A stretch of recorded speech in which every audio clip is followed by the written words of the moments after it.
हमने पढ़ा उनके तकरीबन विचार भिन्न मिलते हैं, उनकी साधनाओं में बहुत अंतर मिलता। तो गीता अध्याय नंबर 2 के श्लोक नंबर 53 में कहा कि अर्जुन, जिस समय तेरी बुद्धि भ्रमित करने वाले भिन्न भिन्न प्रकार के वचनों से हटकर एक परमात्म ज्ञान पर स्थिर हो जाएगी, तब तू योगी बनेगा। योगी माने भक्त। तब तो तू भगत का होगा, नहीं तो कोई भी जहाँ भी आप जाते हो आपको तत्व ज्ञान है नहीं। कोई भी सिर्फ आपको दो अटपट करके वहाँ से डिगा देता है, आपको सुमार्ग से विचलित करके कुमार्ग पर खींच ले जाता है। और जिस समय आप इस तत्व ज्ञान से दृढ़ हो जाओगे तो यहाँ पर ब्रह्मा विष्णु महेश आ जाएगी आपके सामने, आप ज्ञान में डगमग नहीं हो सकते, उनको विचलित कर दोगे। ये ऐसा ज्ञान है।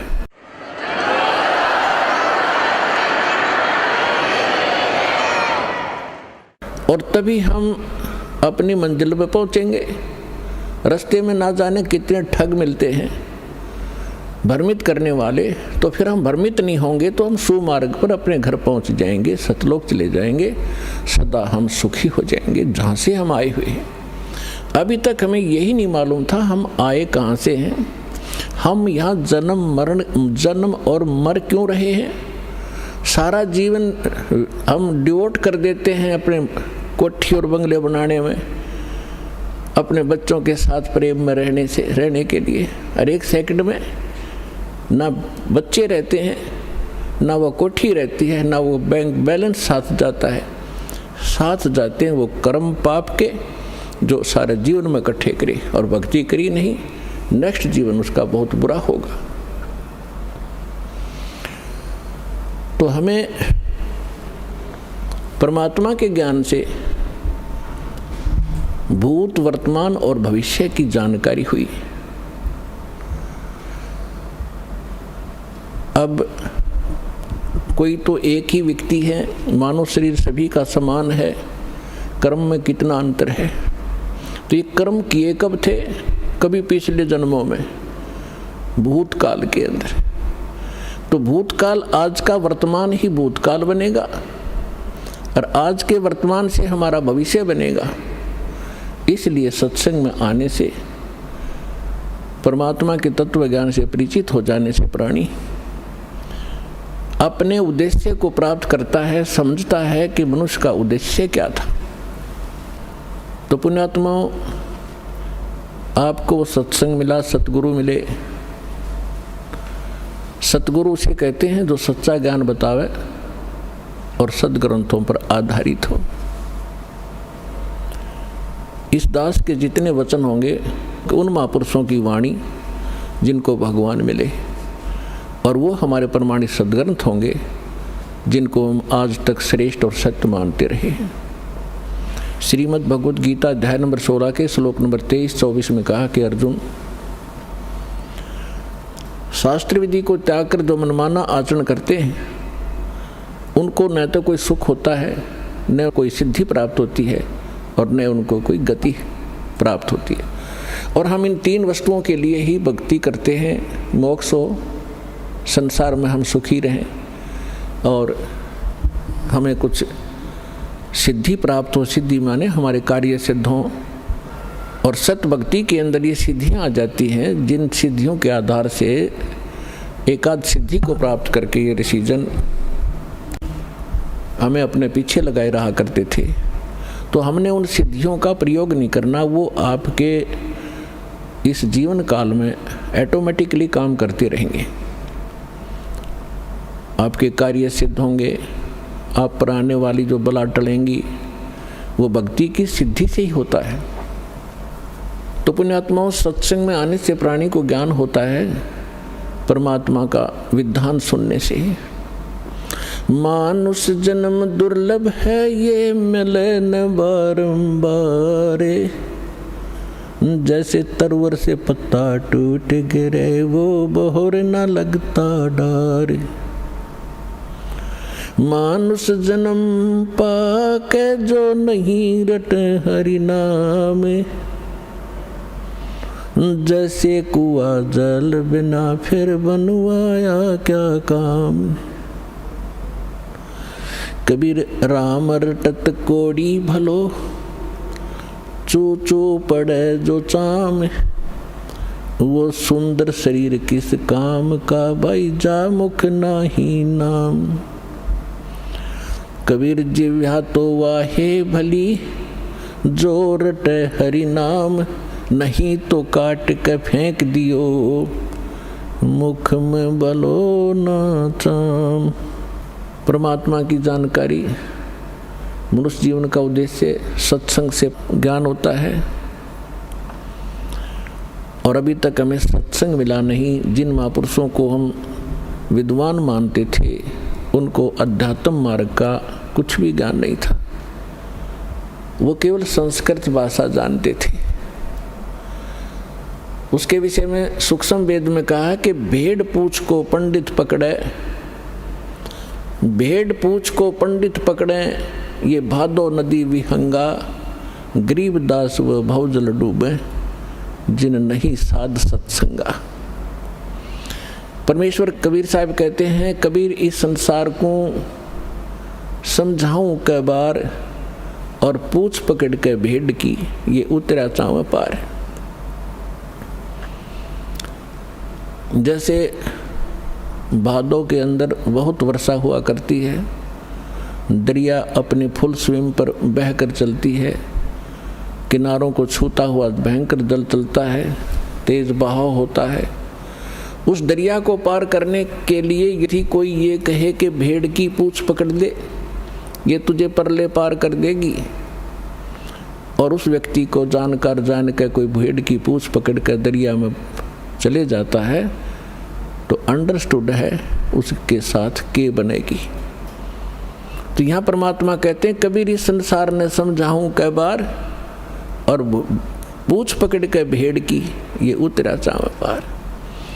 इसी बात को आदरणीय गरीबदास साहिब जी जो परमात्मा से परिचित हुए, सचखंड देखा, सतलोक गए, फिर वापस आए, परमात्मा से प्राप्त उस तत्व ज्ञान के आधार से कहते हैं कि भेड़ पूछ को पंडित पकड़े, ये भादो नदी विहंगा, गरीबदास व भवजल डूबे, जिन नहीं साध सत्संगा।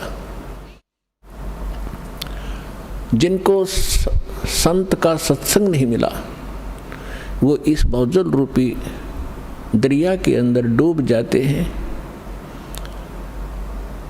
और जो साधनाएं आप कर रहे थे, वो भेड़ की पूंछ पकड़ा रखी थी, श्राद्ध निकाल दो, टेर भी कर लो, फिर फूल चुग लो, इससे काम लगा रखे थे हम। भक्ति के आस पास भी नहीं पहुंचे थे, कहीं नामो निशान नहीं था भक्ति का। फिर कोई ज़्यादा ही श्रेष्ठ समझते थे, हरे राम हरे कृष्ण, सीता राम राधे श्याम, राधे राधे श्याम मिला दे, ये गीत गाते रहे। इससे भी कोई ज़्यादा ऊंचे उठे, वो कहते हैं ओम नाम सबसे बड़ा, इससे बड़ा ना कोई, ओम नाम का जाप करे शुद्ध आत्मा होए। तो ये अधूरा ज्ञान था, यह भेड़ की पूंछ थी। हमने जाना है सत्यलोक में, जहां हम पहले रहा करते थे, और जहां हमें सर्व सुख प्राप्त होगा, जिसकी खोज हम यहां कर रहे हैं इस गंदे लोक में। इस पृथ्वी पर और काल ब्रह्म, जिसका ओम नाम है, ये ब्रह्म है।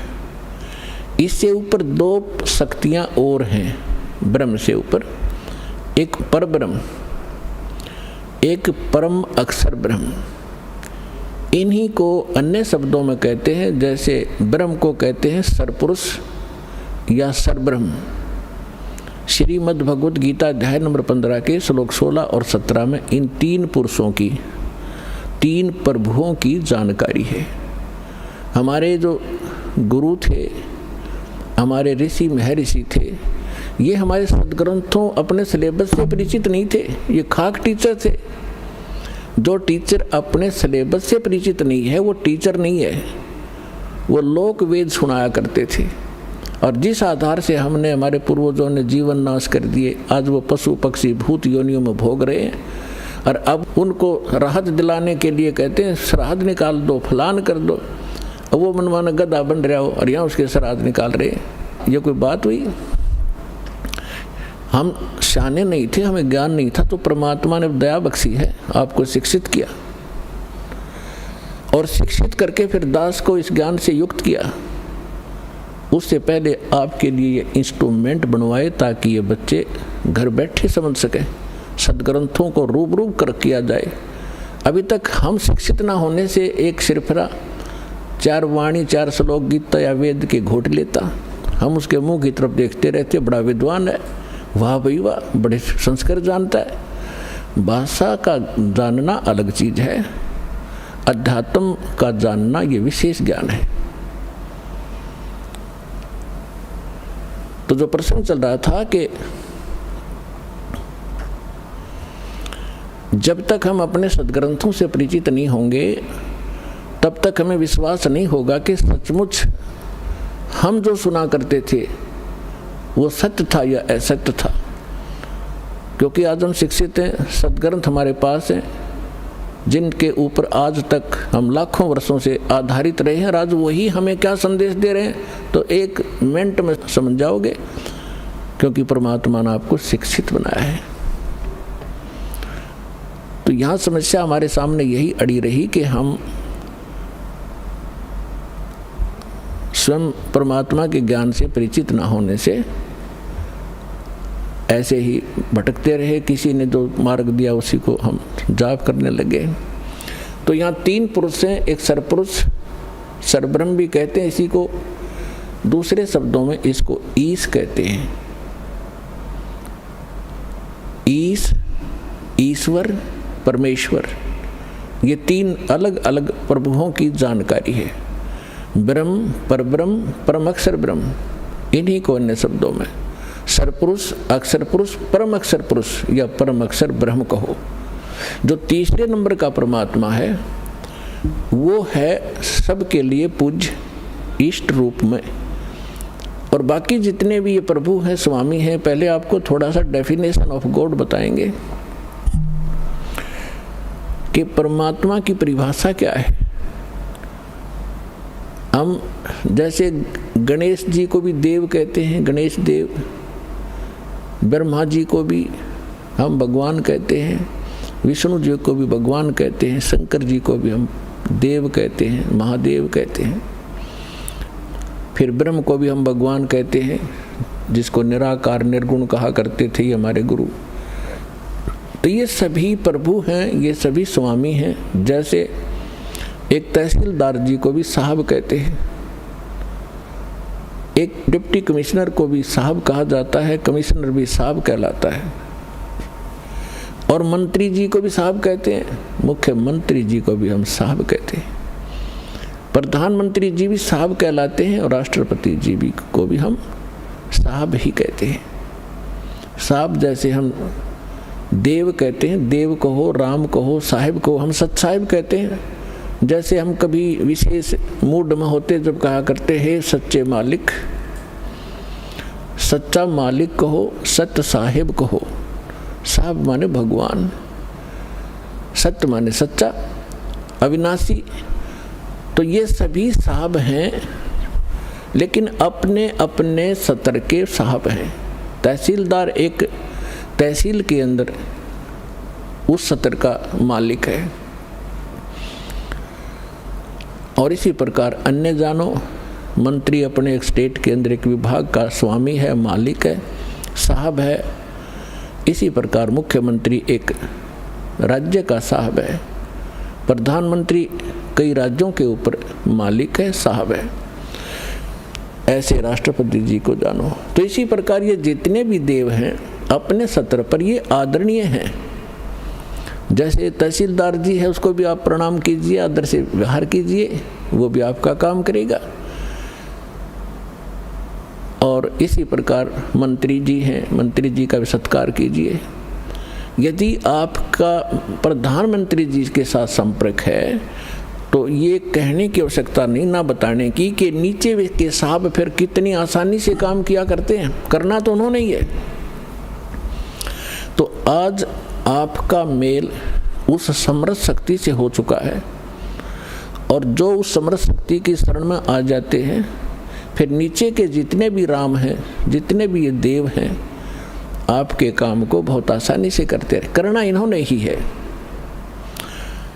क्योंकि यहाँ की एक व्यवस्था बना रखी है। जैसे आपको सबसे पहले या मंत्र जो दिए जाते हैं वो उन्हीं साहबों के दिए जाते हैं। इस स्टेट के साहब हैं ये। इसके साथ साथ आपको उस परम पिता परमात्मा की भी भक्ति दी जाती है, जिसके साथ होने से ये साहब आपको बहुत आसानी से लाभ देते हैं। इनके ये मूल मंत्र हैं, ये इनकी पूजा नहीं है। यहाँ भ्रमित कर देते हैं ये सिर्फ कुछ जो 100, 200, 1000, 2000 को पीछे लगा रहे हैं नकली संत, और विशेषकर ये कबीरपंथी या राधा स्वामी धन धन सतगुरु वाले। ये क्या भ्रमित करते हैं कि देखो ये तो देवताओं की पूजा कराता है, ये तो प्रथम मंत्र ही देवताओं के देता है और बात करता सतलोक और सचखंड की। तो इसलिए प्रत्येक सत्संग में हम नहीं बता पाते, क्योंकि पूरे वर्ष के अंदर हमने सिलेबस कवर करना होता है। तो कभी कभी किसी ना किसी सत्संग में हम अवश्य सुनाते हैं, इस तरह की एक विवेचन देते हैं। तो वो हमारी सीडी बनी होती है, उनको आप ले जाइए, बहुत सस्ते में यहाँ मिलती हैं आपको। ये अनमोल वचन है, आपके बालकों के भी काम आएगा, आपके भी काम आएगा। तो जो प्रसंग चल रहा है कि हम इनकी पूजा नहीं करते। जैसे एक पति भर्ता लड़की होती है, वो अपनी ससुराल में चली जाती है। पति भर्ता के गुण ये होते हैं कि वो अपने पति के अतिरिक्त अन्य किसी भी पुरुष में पति वाला भाव ना रखे। लेकिन उस पतिव्रता का ये अर्थ नहीं है कि वो किसी पुरुष की ओर देखे नहीं, या किसी को प्रणाम नहीं करे, या किसी का सत्कार नहीं करे। ये भी उस पतिव्रता के अंदर एक गुण होते हैं। आय का आदर करे, जैसे जेठ है, जेठानी है, ससुर है, सास है, छोटी बड़ी ननंद है, देवर हैं, उन सब का यथोचित आदर करे, उनके सत्कार करे, उनका काम करे। बर्तन धोने हैं, रोटी पानी है, और कोई 100 काम करने हैं, तो उनको यथोचित सत्कार करे, मृदु भाषा प्रयोग करे, तो वो पतिव्रता सही है। और दूसरे शब्दों में वो पतिव्रता ठीक है, अपने पति के अतिरिक्त अन्य से 16 माथे ना बोले, तो वह पतिव्रता नहीं, वह खड़ियारी है, क्योंकि वो सारे घर में झगड़ा करवा देगी। तो इसलिए हम भगत भी तभी होंगे और पतिव्रता पद पर तभी चलेंगे जब हम सभी जितनी भी शक्तियां हैं उनका यथोचित आदर करेंगे। तो वो पतिव्रता पत्नी जब लड़की अपने सह परिवार में रहती है, ज्वाइंट फैमिली में, तो तब तक वो इतना अच्छा व्यवहार करती है, सबके साथ मेल रखती है, देवर के बच्चों को भी अपने जैसा समझती है, जेठ के बच्चों को भी अपने जैसा समझती है। उनको ऐसा नहीं लगता कि जैसे हम पराये से हों, लेकिन उसका जो भाव है अंदर से वो अपने पति के साथ होता है। और उसका पता उसको तब चलेगा जब वो डिवाइड होंगे, भिन्न भिन्न होंगे भाई, तो तब पता चलेगा उसकी आस्था किसमें थी। अपने हिस्से के सारे कटोरी गिलास चम्मच तक उठा ले जाएगी, अपने मकान में धर लेगी, एक चम्मच भी ना छोड़ा दूसरों की ओर, और अपने पति के साथ चली जाती है। तो उस समय उस पतिव्रता का पता चला वह पूजा किसकी करे थी। तो इसी प्रकार हम यहाँ एक सह परिवार है हमारा, ये ब्रह्मा विष्णु महेश, ये देव हैं और यहाँ के अधिकारी हैं। ये एक विभागीय मिनिस्टर हैं इस एक ब्रह्मांड के अंदर। ब्रह्मा जी रजोगुण विभाग के, विष्णु जी सतोगुण विभाग के, और शंकर जी तमोगुण विभाग के। और इन अन्य जो देव हैं जैसे गणेश जी हैं, दुर्गा जी है, इनके भी हमारे इस अध्यात्म मार्ग में बहुत सहयोग है।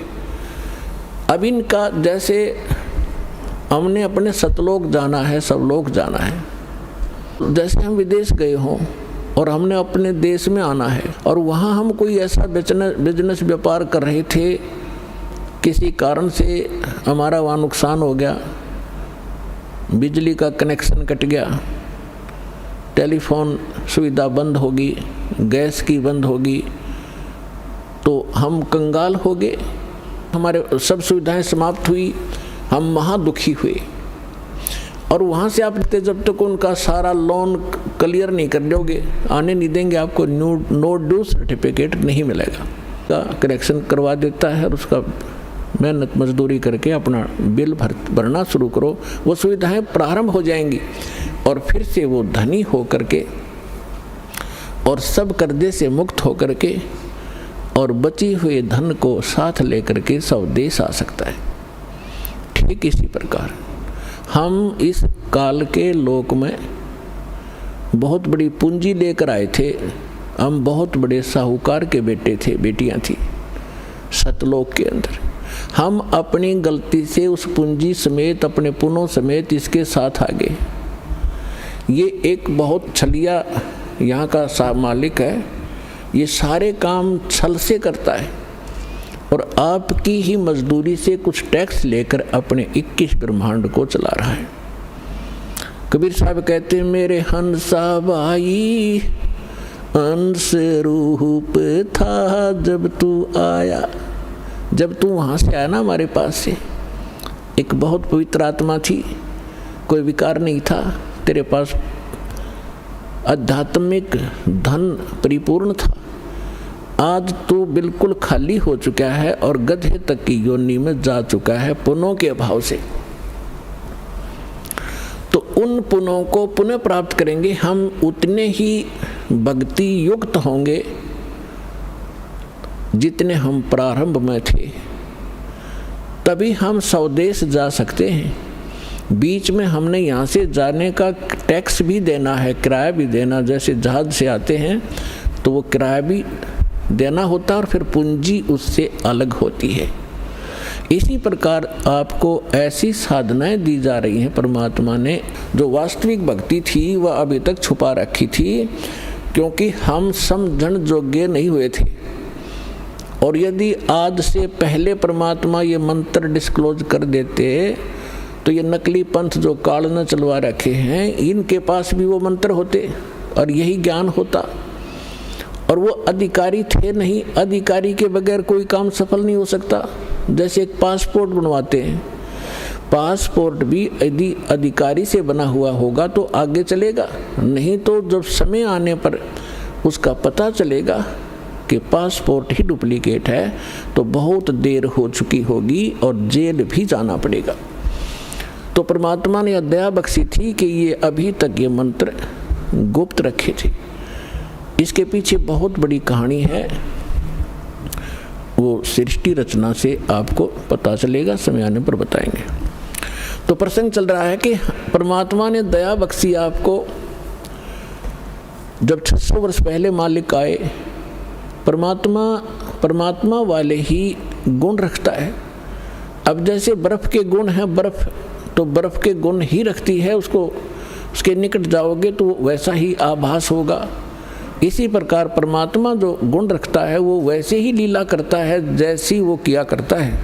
और उस परमेश्वर ने 600 वर्ष पहले जो लीलाएं की थी वही जानकारी हमारे सदग्रंथों से मिलती है कि परमात्मा जब पृथ्वी पर आता है, यथार्थ ज्ञान स्वयं अपने मुख कमल से कवियों की तरह कविताओं से, लोकोक्तियों के माध्यम से, शब्दावलियों के माध्यम से वो ऊंचे स्वर में बोल बोल कर उच्चारण करता है। और एक प्रसिद्ध कवियों में से भी वो एक होता है, लेकिन वो होता है परमात्मा। और वो परमात्मा अपना यथार्थ ज्ञान स्वयं ही देता है। और जब परमात्मा यहाँ आते हैं वो 3 प्रकार से हमारी देखभाल करते हैं, 3 प्रकार से हमारे पोषण करते हैं, धारण पोषण करते हैं। 3 सतिथि से एक सतिथि में परमात्मा सतलोक में सचखंड में एक राजा के समान बहुत सुंदर सिंहासन पर विराजमान है, मनुष्य के सदृश। सिर पर मुकुट है, ऊपर छत्र है। परमात्मा के सिर पर चंवर अपने आप चल हो रहा होता है। और दूसरी स्थिति में वो परमात्मा प्रत्येक युग में एक शिशु रूप धारण करके यहाँ आते हैं और किसी कमल के फूल के ऊपर विराजमान होते हैं। वहाँ से निसंतान दंपति उन्हें उठा ले जाते हैं और फिर वहाँ परवरिश की लीला होती है। तो तब वो कंवारी गाय का दूध पीते हैं और कुछ नहीं पान करते। कंवारी गायों के दूध से उनके बचपन की परवरिश होती है। ये हमारे सदग्रंथ बताते हैं। ऋग्वेद मंडल नंबर 9, ऋग्वेद मंडल नंबर 9 सूक्त 1 मंत्र 8 और 9 में, ऋग्वेद मंडल नंबर 9 सूक्त 86 मंत्र 26 और 27 में, ऋग्वेद मंडल नंबर 9 सूक्त 82 मंत्र 1, 2, 3 में, ऋग्वेद मंडल नंबर 9 सूक्त 94 के मंत्र 1 में, ऋग्वेद मंडल नंबर 9 सूक्त 95 के मंत्र 2 में, ऋग्वेद मंडल नंबर 9 सूक्त 96 के मंत्र 16 से 20 में, ऋग्वेद मंडल नंबर 9 सूक्त 54 मंत्र 3 में, ऋग्वेद मंडल नंबर 9 सूक्त 20 मंत्र 1 में, और भी अनेक स्थानों पर ये प्रमाण है कि परमात्मा ऐसी लीला किया करता है। जब परमात्मा शिशु रूप धारण करके लीला करता है तो उनकी परवरिश की लीला कंवारी गायों से होती है। ये वेद बताते हैं। और ये लीला की किसने? वो परमात्मा कवियों की जैसा आचरण करता है। ये लीला की किसने? श्री राम, श्री कृष्ण, श्री ब्रह्मा, श्री विष्णु, श्री शिव जी की लीला में हमने कदे नहीं पढ़ी। हम हिंदू धर्म में ओड जोड़ हो गए। अब परमेश्वर की लीला में 600 वर्ष पहले मालिक आए थे, उन्होंने कबीर भगवान ने ये लीला की थी। तो who is God? Kabir is God. अब भगवान के पहचानने में हमें कति देर नहीं लगेगी, क्योंकि हम जिन सदग्रंथों को अपना मानते थे, अद्वैत सदग्रंथ हमें संदेश दे रहे हैं कि भगवान ये लीला करता है। तो सबसे पहले तो हमने भगवान की पहचान हो और सदग्रंथों से वो पहचान हो। जैसे दास ने अभी बताया था गीता अध्याय नंबर 16 के श्लोक 23-24 में स्पष्ट किया हुआ कि अर्जुन जो शास्त्र विधि को त्याग कर मनमानी साधनाएं करते हैं उनको कोई सुख नहीं होता। न उनको सुख होता है, न उनकी गति होती है, न उनको कोई सिद्धि प्राप्त होती। इससे तेरे लिए अर्जुन कर्तव्य और अकर्तव्य की व्यवस्था में कौन सी साधना करनी चाहिए, कौन सी ना करनी चाहिए, उसके लिए सदग्रंथ ही प्रमाण है। किसी की लोक वेद पर, दंत कथा पर विश्वास मत करना। तो आज हमारे सदग्रंथ क्या बताते हैं? पहले ये इन्हीं सदग्रंथों का आधार देकर के हमारे धर्मगुरु हमें समझाया करते थे, हम स्वीकार किया करते थे, क्योंकि वो संस्कृत बोला करते और सभी ग्रंथ संस्कृत में लिपिबद्ध थे। हमने कोई ऑब्जेक्शन नहीं हुआ कि इतना विद्वान व्यक्ति सच्ची कह रहा होगा। वो सत्य के तो आसपास भी नहीं थे, उनको कख भी पता नहीं था अध्यात्म मार्ग। आज तक इन ऋषि महर्षियों को, आज तक उन महापुरुषों को छोड़ के जिनको भगवान मिले या परमात्मा के ज्ञान के अतिरिक्त, अब वर्तमान में इस दास के अतिरिक्त इस 21 ब्रह्मांड में कोई अध्यात्म ज्ञान से परिचित नहीं है। अटपट तो दुनिया मार रही है और ना उनके पास ये कंप्लीट कोर्स है। अब जो प्रसंग चल रहा है कि हमने स्वदेश जाना है, हम इस गलत लोक में आ गए और हम धनी थे अध्यात्म के, हम निर्धन हो गए। हम पशु तक की योनि में भटक रहे हैं, घास फूस खा कर गुजारा कर रहे हैं। और हम सतलोक में क्या आहार करते थे, कैसी सुविधाएं हमें प्राप्त थी, उसकी तुलना हम इस काल के स्वर्ग लोक और ब्रह्म लोक में भी नहीं दे सकते। जो सुख वहाँ पर आपको प्राप्त था, उसी सुख की आज भी आपके अंदर चाहत है और उस खोज में आप चलते हो। रास्ते में ना जाने कितने ये बटपार मिलते हैं, ठग मिसगाइड करके आपको भ्रमित कर देते हैं, मंजिल से दूर रख देते हैं। फिर आप जब अध्यात्म मार्ग से सुखी नहीं होते हो, क्योंकि साधना शास्त्र अनुकूल ना होने से परमात्मा से लाभ नहीं मिलता, जिस कारण से आप फिर स्वयं धनी बनने के लिए अपनी बुद्धि प्रयोग करने लगे, कोई मिलावट करने लगा, कोई रिश्वत लेने लगा और कोई अन्य तरीके अपना के तो ये तरीका सुखी होने का नहीं, ये तो महादुख प्राप्त कर लिया हमने। बुरे काम करे, पाप बने, और उन पापों के आधार से जो धन संग्रहित किया वो यहीं रह गया, और हमारे साथ वो पाप गए जो उस धन जोड़ने में या सुख प्राप्त, नकली सुख प्राप्त करने में हमने पाप इकट्ठे किए थे। तो जब तक हम पाप मुक्त नहीं होंगे तब भी वहाँ नहीं जा सकते, क्योंकि जब तक अपराधी प्राणी है वो जेल में रहता है। अपराध मुक्त होगा तभी वो जेल से छूटेगा। तो पहले परमात्मा आपके उन पापों का नाश करेगा जो आपके संचित हैं, पहले के इकट्ठे किए हुए हैं, और दूसरे फिर आपको ऐसी विधि बताई जाएगी कि उससे वर्तमान के अंदर भी जो आपके भविष्य में जो दुख आएंगे, जो आपके प्रारब्ध के अंदर लिखे हुए हैं। प्रारब्ध माने किस्मत।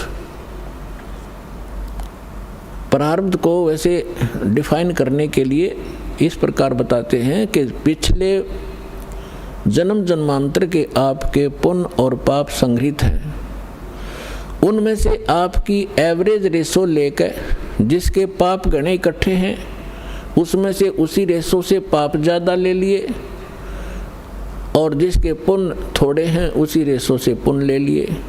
तो यहाँ जिसको आज दुख गना है वो पूर्व जन्म में उसके पाप गने हैं, उन संचित कर्मों में से कुछ लेकर के दोनों पुण्य और पापों में से आपकी किस्मत बना कर भेज दिया। अब आपके प्रारब्ध में, आपकी किस्मत में यदि वो पुण्य है, जब तक आपके पुण्य अधिक हैं, पुण्य चलेंगे, तब आप कोई भक्ति करते रहना या ना करना, चाहे आप चोरी करना, डाके मारना, चाहे हिंसा करना, आप सुखी दिखाई दोगे आम जनसाधारण को कि इतना पापी आदमी और फिर भी सुखी। तो ये काल का जाल है, समझना पड़ेगा आपने। तो अन्य व्यक्ति जो आस्तिक हैं वो भी नास्तिकता की ओर चल पड़ते हैं उनको देख के। तो इस ज्ञान के आधार से आपने अपना मन रोकना पड़ेगा कुमार्ग पर जाने से। ये सहारा देगा आपको ये तत्व ज्ञान।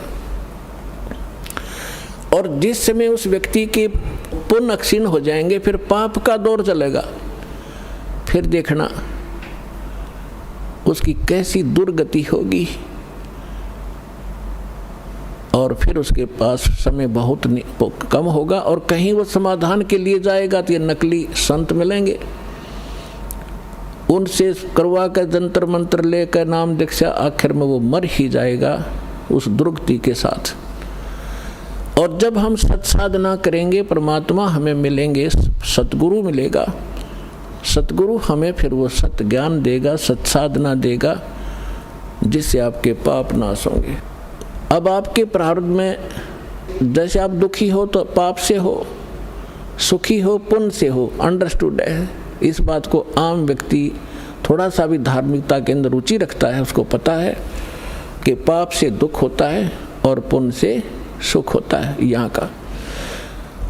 अब जब तक आपके पुण्य चलेंगे तो आप सुखी नजर आओगे, और ये पुण्य पहले की संग्रहित कमाई है आपकी।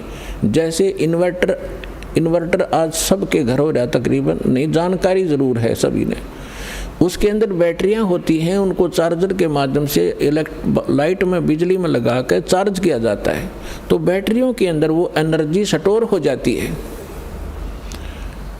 और फिर बेशक वो इन्वर्टर से चार्जर हटा दिया जाए, फिर भी उन इन्वर्टर से बैटरी बल्ब भी जग रहे होते हैं, ट्यूब भी जग रही होती है, कूलर भी चल रहे होते हैं, वो अपनी सुविधा दे रहा होता है। तो वो व्यक्ति ये सोचता है कि सारे सुविधाएं प्राप्त हैं, लेकिन जब उसकी चार्जर ठीक नहीं है तो वो बैटरी एक दिन एकदम डाउन होंगी और डिस्चार्ज हो जाएगी, फिर उसको कोई सुविधा नहीं प्राप्त होगी। ठीक इसी प्रकार जो पूर्व जन्म के पुण्यकर्मी प्राणी हैं, उन्होंने पूर्व जन्मों में वह बैटरी चार्ज कर रखी है, कभी चार्जर ठीक लग गया। क्योंकि परमात्मा जब आते हैं, परमेश्वर 600 वर्ष पहले आए थे, भगवान कबीर साहब जी आपको चार्ज कर गए थे आशीर्वाद से, आपको मंत्र दे के, अमृतवाणी सुना सुना के। उस समय कबीर भगवान के 64 लाख शिष्य हुए थे, 64 लाख शिष्य, एक दानक के, एक जुलाहे के, एक मजदूर आदमी के, और जो संत भी महसूस नहीं हुआ था, क्योंकि हम संत समझते थे जो या तो पंडित हों या बड़ी गुफाओं में बैठे हों, जटा हो बड़ी बड़ी, या मूंड मुंडा रखा हो, लाल पीले कपड़े पहन रखे हों, तो उन महापुरुषों को तो हम संत माना करते। अरे एक हमारे जैसा मजदूर, एक कपड़ा बुनने वाला, एक धानक, और उसके 64 लाख से सोना, अद्वितीय काम है ये। लेकिन परमात्मा की महिमा को इतना दबा दिया इन नकली काल के दूता ने, उसको एक कवि, एक दानक, एक जुलाहा, एक भक्त बना के उसकी फाइल बंद करके छोड़ दी। अब उस लाल की गिठड़ी दास ने खोली और आपको पहचान बता दिया, लाल ये होता है, इसी इतनी कीमत है। अब कौन पीछे रहेगा उस लाल को प्राप्त करने में? दौड़ लग जाएगी, होड़ लगेगी, कुछ दिनों में देख लेना। पूरा विश्व प्राप्त करेगा, सबको जरूरत है भगवान की।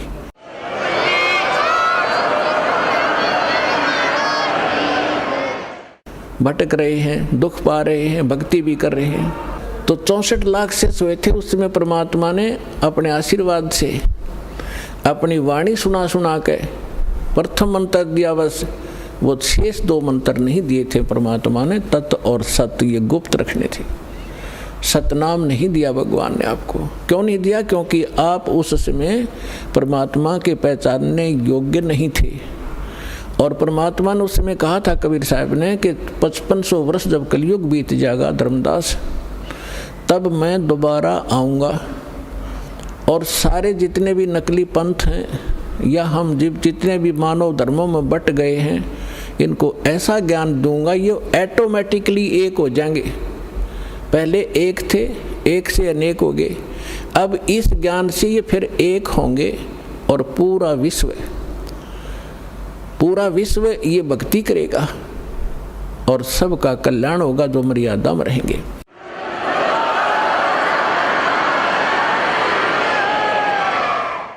तो अब वो कलयुग का वो आ गया, वो समय निर्धारित जो परमात्मा ने ठीक रखी थी, वो ठीक का समय अब आ चुका है। और इसलिए परमात्मा ने ये यथार्थ ज्ञान और ये सारे नाम आपके रूबरू करवाने का आदेश दास को दे दिया।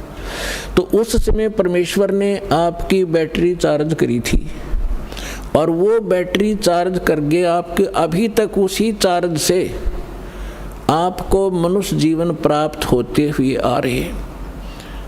परमात्मा के विधान में है कि 2 प्रकार से मानव शरीर प्राप्त होता है। एक तो पिछली भक्ति की कमाई से कंटिन्यू आपको 10, 20, 50, 100 मनुष्य जन्म भी हो सकते हैं, इससे अधिक भी हो सकते हैं। वो आपके संग्रहित उस बैटरी चार्ज पर डिपेंड करता है कि किसने कितनी कर रखी है। लेकिन उन मनुष्य जीवन के दौरान यदि सत भक्ति यानी फिर चार्जर नहीं लगा तो फिर कोई लाभ नहीं होगा। फिर 84 लाख योनियों का आपको दंड भोगना पड़ेगा। अब दूसरी प्रकार का जो जन्म होता है वो होता टर्न वाइज।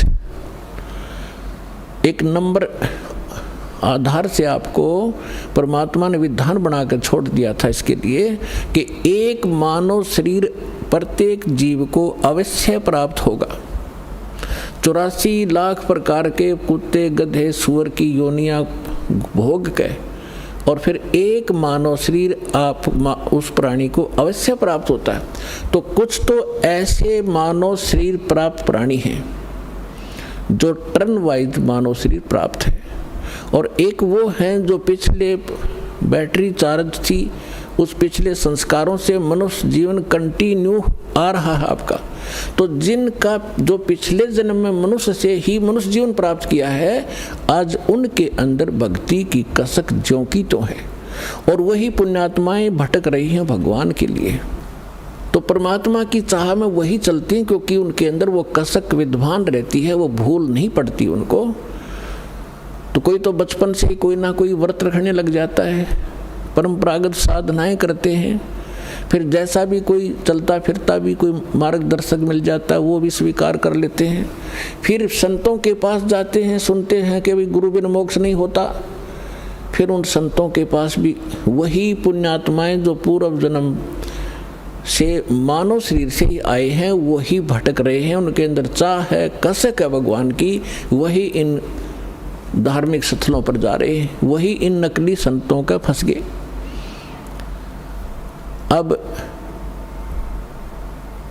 ये दो प्रकार से मानव शरीर प्राप्त होता। तो 600 वर्ष पहले आप जी परमात्मा के संपर्क में रहे थे, आपने चार्जर ठीक लगाया था और उसके कारण आज तक आप मनुष्य शरीर प्राप्त करते हुए आ रहे हो और आपके अंदर आज भी चाह है भगवान की, तो पीछे आप मानव शरीर से आए हैं। यहाँ थोड़ा सा एक उदाहरण देते हैं। एक कथा आती है अपने पुराणों के अंदर, लेकिन ये जितनी कथाएं हैं ये इनकम्प्लीट हैं, इनको हमारे को कोई सिर पैर इन्होंने बताया नहीं, कथा सुना के छोड़ दी। एक गरुड़ और कागभूषण की कथा आती है। एक दिन गरुड़ जी और कागभूषण जी दोनों इकट्ठे हो गए। गरुड़ भगवान विष्णु का वाहन है और कागभूषण बहुत अच्छे जो है भक्त हैं। उनका ऊपर से मुंह कौवे का है, शेष शरीर जो है बॉडी देवता जैसी है, मनुष्य दृश्य है। और गरुड़ जी की भी यही दशा है। अब एक दिन गरुड़ जी ने पूछा कि हे कागभूषण, आपके पास बैठकर मुझे बहुत शांति होती है और आप बहुत अच्छे भक्त हो, आपको ये सारी व्यवस्था कैसे प्राप्त हुई? तब कागभूषण ने कहा कि गरुड़ जी एक लंबी कहानी है, आपके पास समय हो तो सुनाऊं? गरुड़ जी ने कहा कि सुना भाई। कागभूषण ने कहा कि एक समय मैं मानव शरीर प्राप्त था और मेरी 20 वर्ष की आयु थी, युवा था। एक भयंकर अकाल गिरा उस क्षेत्र में जहाँ हमारा परिवार रहता था। मेरा पूरा परिवार नष्ट हो गया भूख के कारण, टक्कर मार मार कर भाई बहन और माता पिता मर गए। मैं युवा था, शक्ति मेरे में ज़्यादा थी उनसे। मैं कई दिन रोज तक भूख सहन करके जीवित रहा। उस क्षेत्र को छोड़कर मैं दूसरे स्थान पर चला गया जहाँ अकाल नहीं था।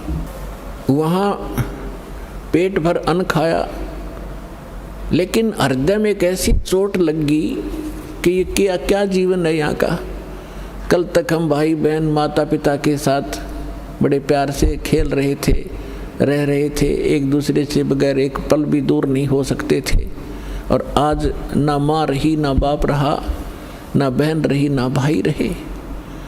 इसने मुझे इतना तोड़ दिया कि अब कुछ सूझ नहीं रहा था। इतने में क्या सुना कि एक मंदिर से आवाज आई, भगवान की चर्चा हो रही थी। वहां गया तो मंदिर के अंदर एक शिव का पुजारी एक ब्राह्मण कथा कर रहा था। मैं पीछे बैठ गया जाकर। कथा के उपरांत सभी अब श्रोता चले गए, मैं वहीं बैठा रहा। ब्राह्मण ने पूछा, बेटा क्या बात है, कहाँ से आए हो, कौन हो? तब मैंने अपनी दुख भरी कहानी ब्राह्मण को बताई। पंडित बड़ा दयालु था, मुझे सीने से लगाया और कहा, बेटा यहाँ तो दुखों के पहाड़ ऐसे ही टूटते रहेंगे, आप भक्ति किया करो, भक्ति करो बेटा, भक्ति से भगवान सहारा देता है और मोक्ष हो जाता है। तेरा कुछ नहीं है तो आप यहाँ मंदिर में रहो मेरे साथ। तो वो मंदिर में रहने लगा। अब दास जो आपको स्पष्ट करना चाह रहा है कि दो प्रकार से मानव शरीर प्राप्त होता है। एक तो टर्न वाइज, 83 लाख योनियाँ भोग कर गधे कुत्ते सुअर सब आकर के मनुष्य शरीर मिलता है। दूसरा मिलता है पुण्य कर्मों से लगातार कई भी मनुष्य जीवन हो जाते हैं कंटिन्यू। तो कागभूषण का जो जन्म था वो टर्न वाइज था उसका, वो पिछले जन्म में मनुष्य नहीं था। वो बता रहा है कि मैं इतना दुष्ट था, 6 महीने तक मैंने उस महापुरुष की संगत की, ब्राह्मण की, और इसी कथा सुनाया करता था। और कथा सुना के यूँ कहा करता, बेटा दीक्षा ले ले, भगवान की भक्ति से मोक्ष होगा। तो मैं टाल मटोल कर जाता था, फिर देखूंगा महाराज, क्योंकि परमात्मा की वाणी माता है, तुलसी पिछले पाप से हरिचर्चा ना भावे, जैसे जबर के बेग से भूख विदा हो जाए। जैसे किसी को बुखार हो गया हो, मलेरिया हो, तो उसको चाहे मनुखा दाख, किशमिश, हलवा, पूरी, खीर, कितना स्वादिष्ट भोजन दे दीजिए, वो जी परखते कहता कड़वा कड़वा लगता है, मुझे अच्छा नहीं लगता। अब ना वो मनुखा कड़वी है, ना हलवा और खीर कड़वी है। उस बुखार ने उसकी व्यवस्था शरीर की इसी बना दी कि उसको स्वादिष्ट वस्तु भी कड़वी महसूस हो रही है। अब वो उनको नहीं खा सकता, चाहे कितनी कोशिश कर लो, जी परखते थूक देता है, उसके बस की बात नहीं। अब उसके लिए ट्रीटमेंट क्या है, उसका विकल्प क्या है कि उसने कड़वी गोली खानी पड़ेगी ना चाहते हुए भी, और फिर वो व्यवस्था ठीक होगी। तो इसी प्रकार उसकी मजबूरी होगी वहाँ रहने की, उस कागभूषण की, और कोई सहारा नहीं था, कहीं रोटी नहीं थी, वहाँ रोटियाँ मिल रही थी, वो रहता रहा उस संत के साथ, लेकिन उसके अंदर वो भगवान की जो मनुखा दाख सुहावा नहीं थी। 6 महीने तक उसने संगत करी, जब जाके एक दिन उसने दीक्षा ली। अब काल का इतना भयंकर जाल है कि ब्राह्मण वृद्ध हो गए, वो युवा थे, जो कथा गुरुजी सुनाया करते 6 महीने में, 1 वर्ष में उसको वो याद होगी। उनकी अब्सेंस में वो कथा सुनाने लग गया, तो जितने भी श्रोता आते थे वो उसकी प्रशंसा करते थे कि वाह भाई वाह, कमाल कर दिया, आप तो पंडित जी से भी अच्छी तरह से कथा सुनाते हो, आपकी तो आवाज़ भी बड़ी सुरीली है। अब वो बताता है, इससे पुण्यात्मा आपको माइनस पॉइंट, जो फाउल पॉइंट हैं आपके भक्ति के, ये भी जानकारी होगी, हम कहाँ मार खाते रहे। अब उसमें अभिमान हो गया, प्रशंसा का पात्र बन गया, हवा भर गई उसके अंदर। और हम यहाँ दुखी होते हैं, कहते राज तजना सहज है, सहज त्रिया का ने, और मान बढ़ाई ईर्षा दुर्लभ तजनाई। अब उसको मान बढ़ाई का रोग लग गया। एक दिन गुरुजी आए अपना पूजा पाठ करने के लिए, अपने घर से आते थे, उसको मंदिर में इंचार्ज बना दिया था, और वो बैठा था अपने प्रशंसकों के पास। 20-30 भगत बैठे थे, भगतमती बैठी थी, वो चर्चा सुनावा था। गुरुजी आगे, और वो जो भगत थे वो सारे उसके प्रशंसक हो गए। तो उसने उस दिन खड़ा हो करके गुरुजी का सत्कार नहीं किया, बैठे बैठे देख लिया, और मन में ये था यदि मैं उठूँगा, खड़ा होऊंगा तो मेरी बेइज्जती ना हो जाए श्रोताओं के सामने। उसमें ये दोष था, लेकिन संत ने ये ध्यान नहीं दिया, वो अपनी पूजा की धुन में उनके पास से निकल गया और मंदिर में आगे चला गया। वो बाहर परिसर में बैठे थे डंडे में। तब आकाशवाणी हुई, भगवान शंकर का पुजारी था वो ब्राह्मण। भगवान शंकर ने आकाशवाणी की, ए धूर्त, तूने अपने गुरु का अनादर किया है, तुझे 1 लाख वर्ष तक नरक में डाला जाएगा। ये आकाशवाणी सुन ली गुरुजी ने।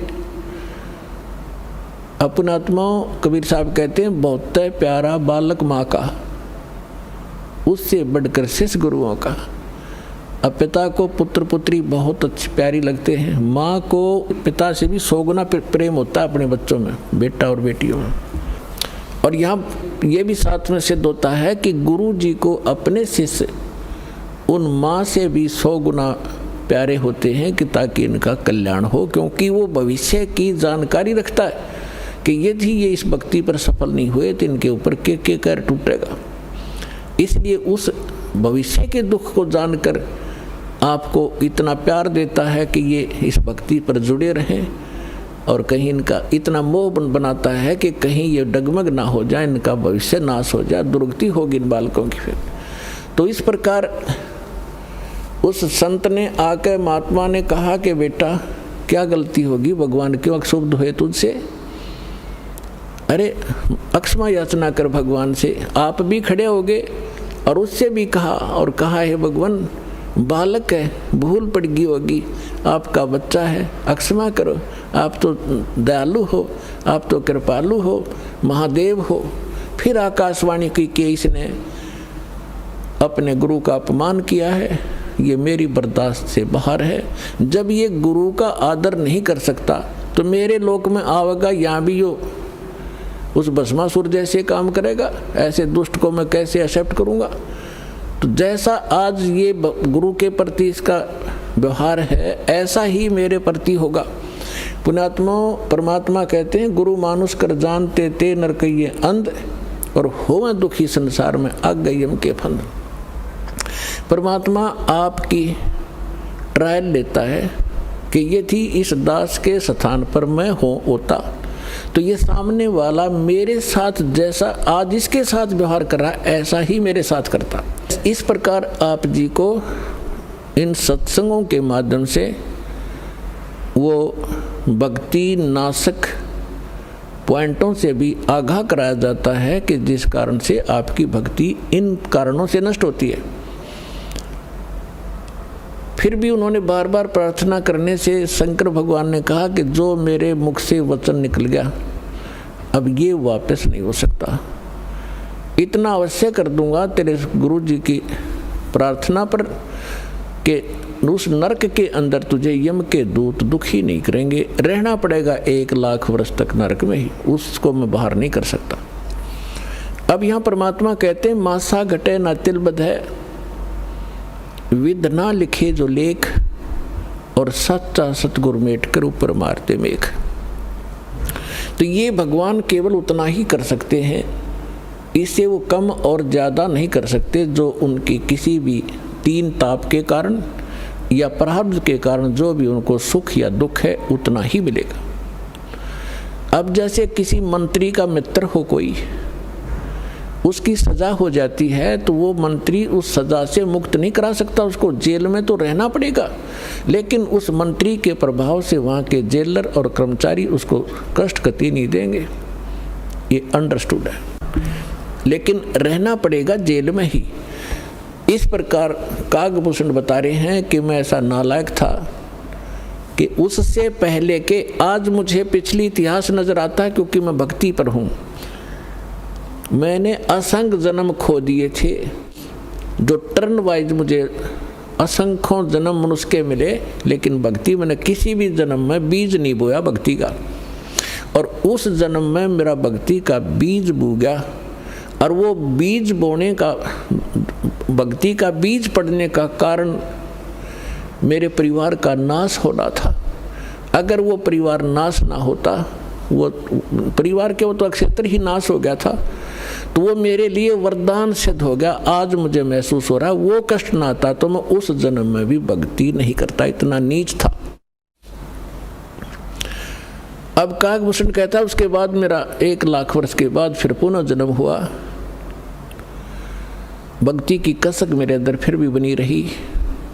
मैंने एक लोमस ऋषि के साथ वाद विवाद कर दिया भक्ति के ऊपर। उसने श्राप दे दिया, रे चंडाल, तेरा चंडाल के घर जन्म होगा, काग चंडाल के।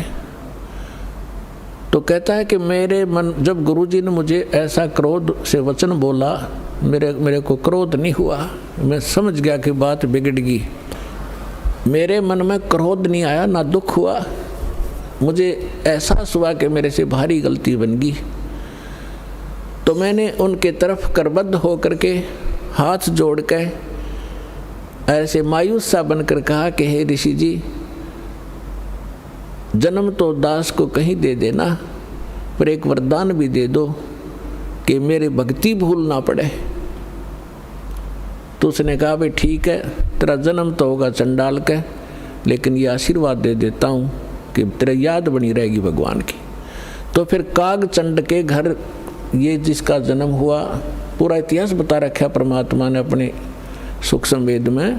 ब्रह्मा जी का वाहन है हंस, उसकी हंसनी को ब्रह्मा जी की पत्नी सावित्री उसको गर्भ धारण कराने के लिए कागचंड के घर लेगी।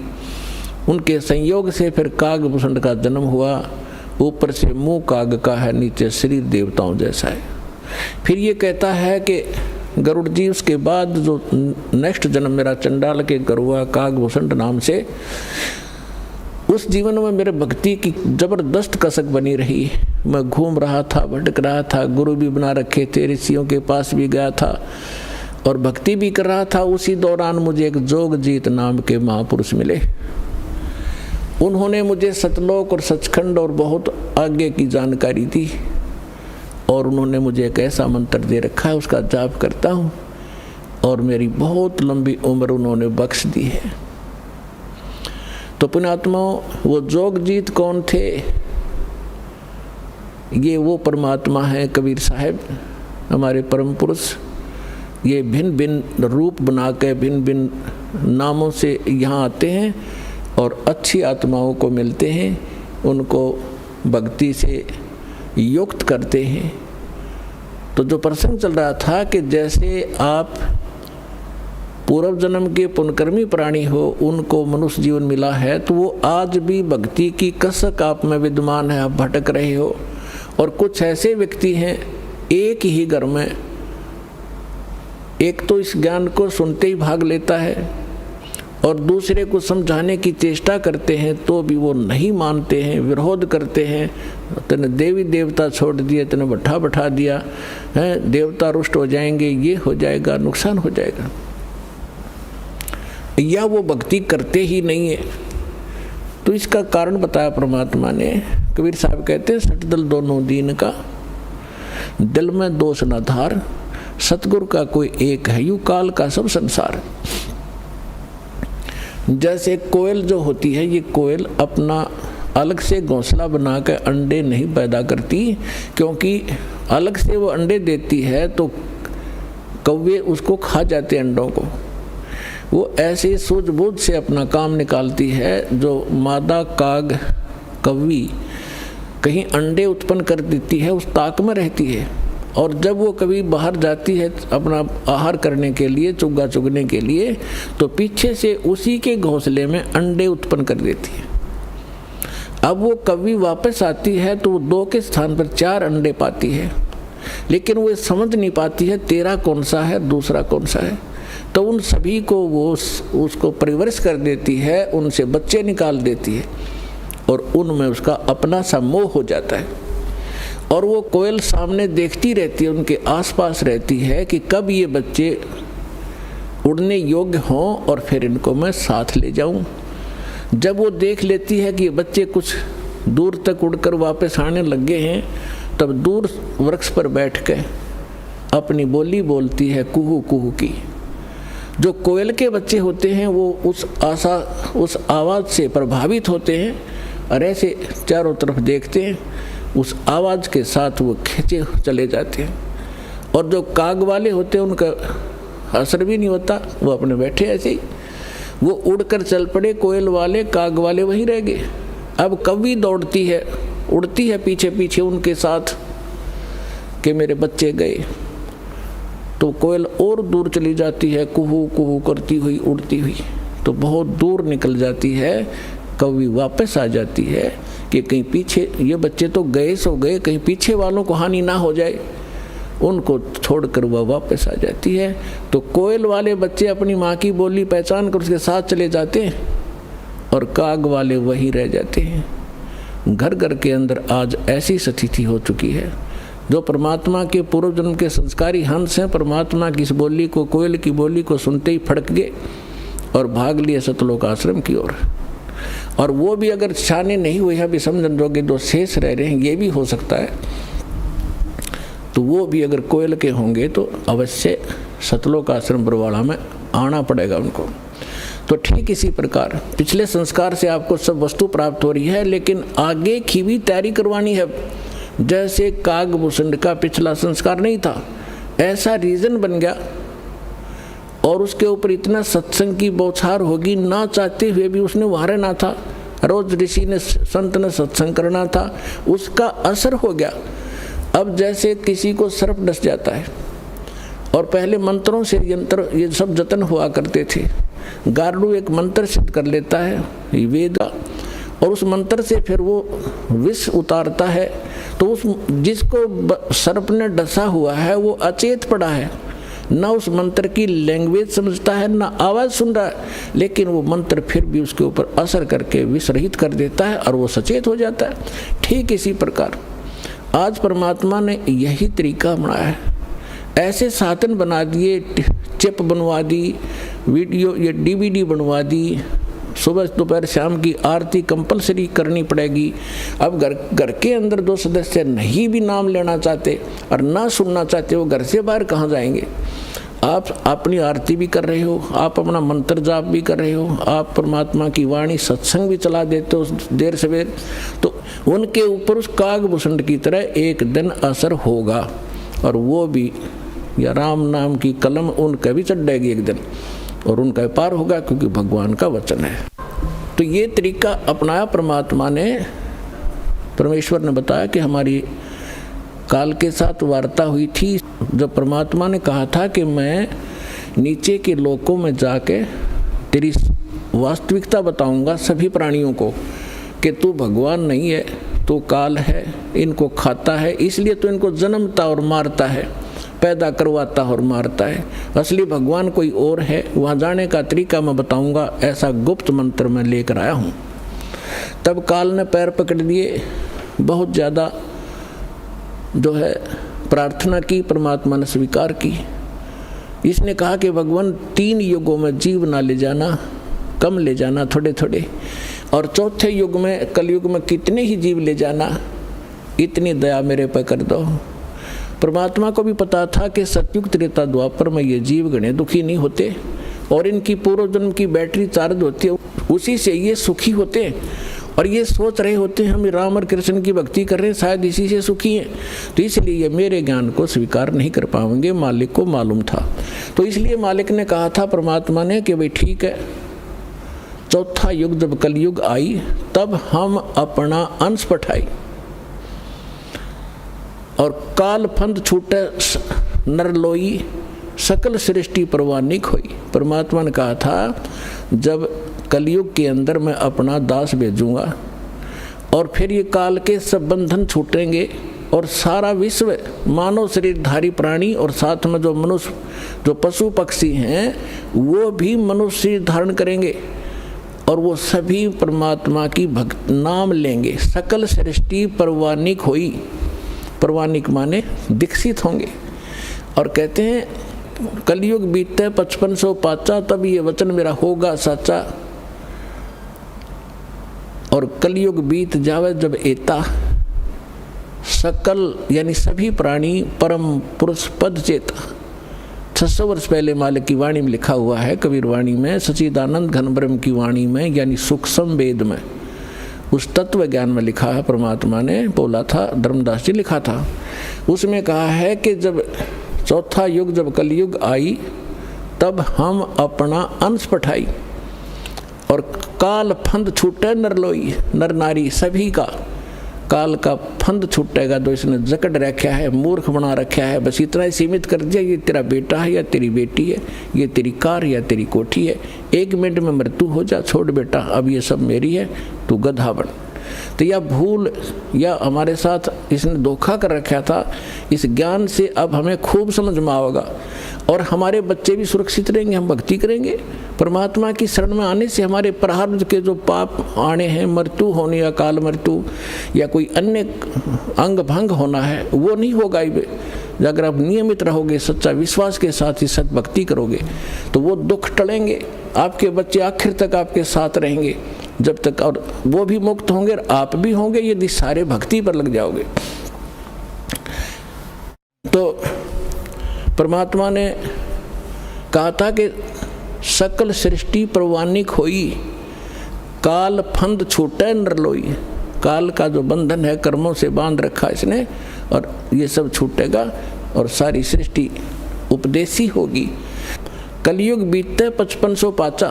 धर्मदास जी से कहा था कि कलयुग बीतते 5500 पाचा, तब ये वचन मेरा होगा सच्चा। आज से 600 वर्ष पहले मालिक ने ये कहा था कि पूरा विश्व मेरी भक्ति करा करेगा कबीर की, और सभी उस सतलोक के परमेश्वर के उस परम पद के जानकार होंगे, सबको ज्ञान हो जाएगा उस परम पुरुष के उस पद का, जो गीता अध्याय नंबर 18 के श्लोक नंबर 62 में कहा कि अर्जुन तू सर्वभाव से उस परमेश्वर की शरण में जा, उसकी कृपा से तू परम शांति को और सनातन यानी शाश्वत स्थान को प्राप्त होगा। गीता अध्याय नंबर 15 के श्लोक नंबर 4 में कहा कि तत्वदर्शी संत की प्राप्ति के उपरांत यानी तत्व ज्ञान से परिचित होने के उपरांत परमेश्वर के उस परम पद की खोज करनी चाहिए, जहाँ जाने के बाद साधक फिर लौटकर कभी संसार में नहीं आते। और जिस परमेश्वर ने सब ब्रह्मांडों की रचना की है, अपने विषय में गीता ज्ञानदाता कहता दूसरे अध्याय के 12वें श्लोक में, चौथे अध्याय के 5 और 9 श्लोक में, 10वें अध्याय के दूसरे श्लोक में कि अर्जुन तेरे और मेरे बहुत जन्म हो चुके हैं, आगे भी होंगे और पहले भी हम जन्मते रहे हैं। इसलिए वो कहता अर्जुन तो सर्वभाव से उस परमेश्वर की शरण में जा, जिसकी कृपा से तू परम शांति को और परमात्म सनातन परम धाम को प्राप्त होगा। तो यहाँ बता रहे हैं परमेश्वर कि कलयुग बीत जावे जब एता 5500 वर्ष 5 वर्ष, और तब सकल प्राणी उस परम पुरुष के परम पद चेता, उस परमेश्वर के उस परम पद के सभी जानकार हो जाएंगे। कोई सतलोक है, सचखंड है, जहाँ हम रहते थे वहाँ जाना है, तो जहाँ आशा ताबासा हुई मन कर्म वचन सुमरियो सोई। तो जो प्रसंग चल रहा है हम उसी पर आते हैं। अब आपके जो पूर्व जन्म के संस्कार हैं, उस कारण से आप भक्ति की चाह आप लिए हुए हो। दुर्भाग्य आपका कि उन नकली संतों के पास पहुंच गए। तो परमात्मा ने कहा था कि जब कलयुग 5505 बीत जाएगा, उसमें सभी पंथ और सभी जितने भी मजहब अपना उनके धर्म गुरु, वर्तमान गुरु जो भी ज्ञान रखते हैं वो सब सुना चुके होंगे, उनकी बहुत बड़ी पुस्तकें बन चुकी होंगी। उसके बाद मेरा दास जाएगा और उन्हीं सदग्रंथों को, जिन सदग्रंथों पर प्रत्येक मानव आधारित है, जो भी जिस मजहब धर्म से संबंध रखता है, उन्हीं से यथार्थ ज्ञान उनके रूबरू करेगा। उसके लिए परमात्मा ने सबसे पहले आपको ये इंस्ट्रूमेंट बनवाए, प्रोजेक्टर बनवाए, टीवी चैनल बनवाए। दास आपको तो अब समझ में आएगी कि ये क्या हो रहा है, और आपको इतना तो ज्ञान है कि आज से 10-12 वर्ष पहले इनका नामो निशान नहीं था, और पीछे जाओगे तो किधर सोच भी नहीं थी कि ये ऐसे इंस्ट्रूमेंट बनेंगे। यदि मानव बना सकता तो बहुत पहले बना लेता इसको। ये परमात्मा का दिया हुआ ज्ञान बुद्धि है, पूरा विश्व उसके बालक हैं। कहीं से भी इसने किसी क्षेत्र से, पृथ्वी के किसी कोने से भी इंस्ट्रूमेंट किसी भी अपने बच्चे से बनवाया, ये गॉड गिवन माइंड है। मानव जीव सत्र का ये नहीं बना सकता। ये इसलिए बनवाया दाता ने, पहले आपको शिक्षित किया। अब इस दास का जन्म 1951 में हुआ, तब तक शिक्षा का कोई नामो निशान नहीं था, इक्का दुक्का की तो पढ़ा करता कोई।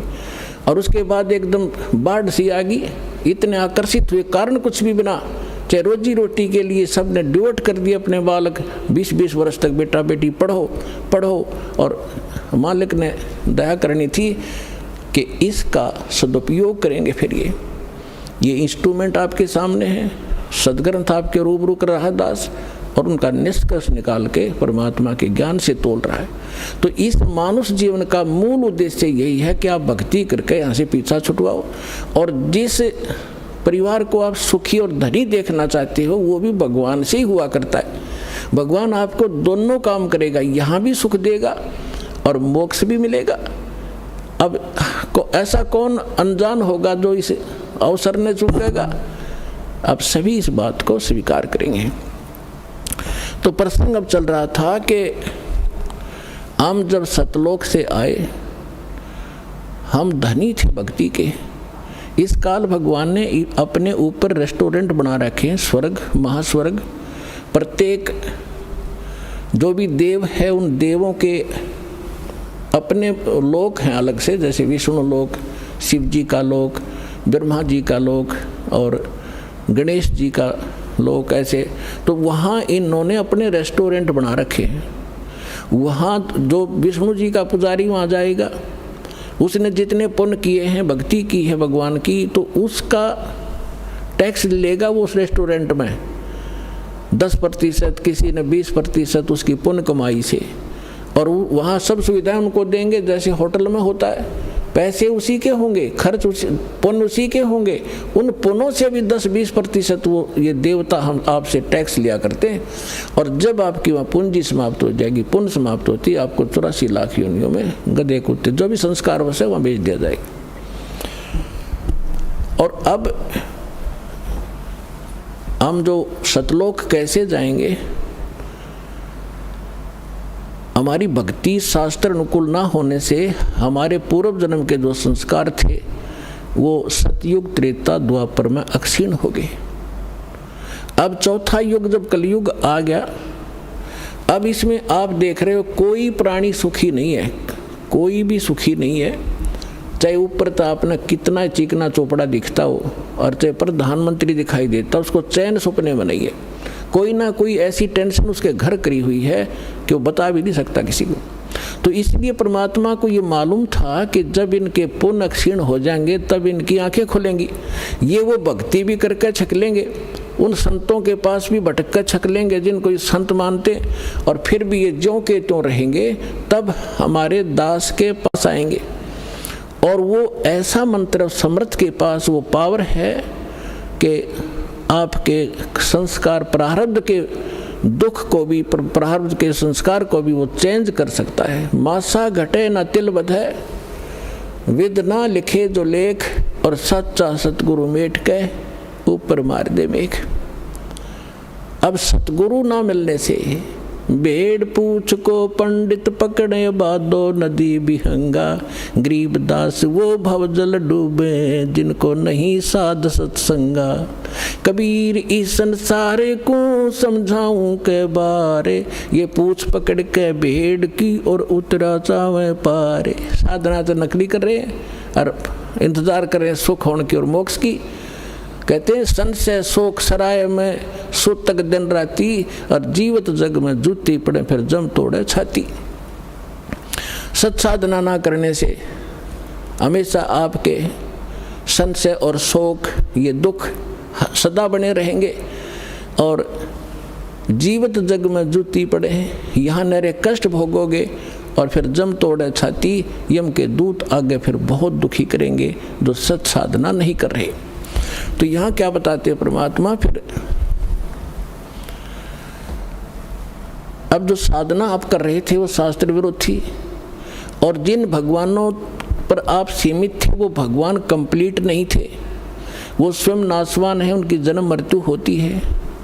लेकिन सतगुरु मिलने से तत्व ज्ञान का हमें प्रकाश होता है, उसके आधार से फिर हम अपने उस मार्ग पर चलते हैं। कबीर साहब कहते हैं, पीछे लग गया जाऊं था मैं लोक वेद के साथ, रास्ते में सतगुरु मिल गए वो दीपक दे दिया हाथ। लोक वेद दंत कथा जैसा सुना सुनाए ज्ञान से हम साधना कर रहे थे, उसी के आधार से हम चल रहे थे। हम अपने ऊपर उदाहरण देकर हमें समझा रहे कि पीछे लग गया जाऊं था मैं लोक वेद के साथ, रास्ते में सतगुरु मिल गए और दीपक दे दिया हाथ। ये तत्व ज्ञान रूपी टॉर्च दे दी, लालटेन दे दी। अब इसकी रोशनी में हम गड्ढों में, बोझड़ों में, कांटों में नहीं जाएंगे, इसके प्रकाश से हम सुमार्ग पर चलकर मंजिल पर पहुंच जाएंगे। अब हम आते हैं जो आज प्रसंग शुरू किया था कि हम यहाँ किस लिए जन्मे हैं, हमारा उद्देश्य क्या है, हम क्यों जन्म मर रहे हैं। हम अपने बच्चों के लिए, अपनी संपत्ति के संग्रह करने के लिए सारा जीवन न्यौछावर कर देते हैं, और हमारे सामने या तो कोई बच्चे की मृत्यु हो जाती है या स्वयं ही हम चले जाते हैं।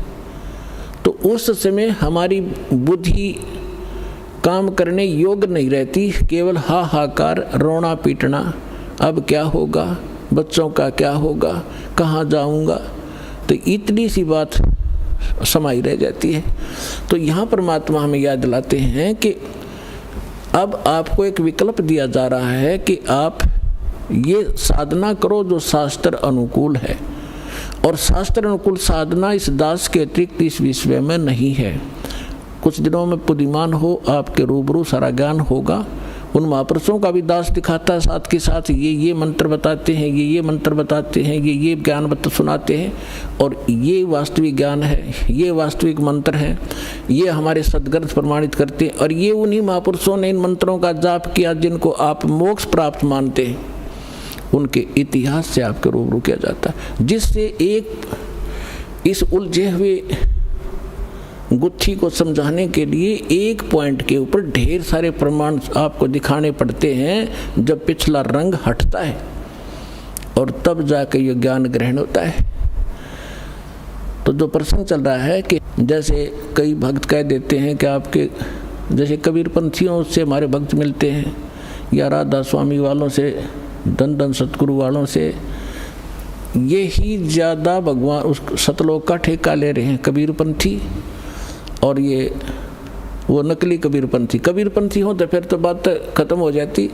पंथ माने मार्ग, वे जो भगवान ने रास्ता बताया कबीर साहब ने, वो कबीर पंथ है, वो कबीर के जी के द्वारा दिया गया मार्ग है, वो कहते हैं कबीरपंथी। अब जैसे यहाँ हिसार से जा रहे हैं इस सिरसा की ओर, और कह रहे हैं हम दिल्ली की ओर जा रहे हैं, हमें दिल्ली जाना है, हम दिल्ली पंथी हैं, तो उनको कौन समझावे? जा रहे हो सिरसा की ओर और कह रहे हो हम दिल्ली जा रहे हैं, तो कहते हैं कबीरपंथी और जा रहे हैं काल के पंथ पर।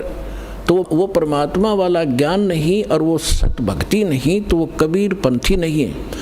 वैसे अब इनका छाप लगी कबीरपंथ की, जो कहना पड़ा है उनको समझाने के लिए कि वो व्यक्ति हैं जो गलत साधना करें। तो ये सभी सतलोक की महिमा सुनाते हैं, और जब हमारे भक्त उनसे कहते हैं कि ऐसे ऐसे वहाँ चलो सही साधना है, सही ज्ञान है, तो वो कहते नहीं, वो तो काल के नाम देता, शुरू से ही काल के नाम देता है। काल कौन से? ब्रह्मा विष्णु महेश के, देवताओं की पूजा बताता है। पुण्यात्माओं, ये ज्ञान का टोटा है। जब ज्ञान संपूर्ण होगा तब आपको पता चलेगा कि ब्रह्मा विष्णु महेश ये अलग नहीं कर सकते हम इनको।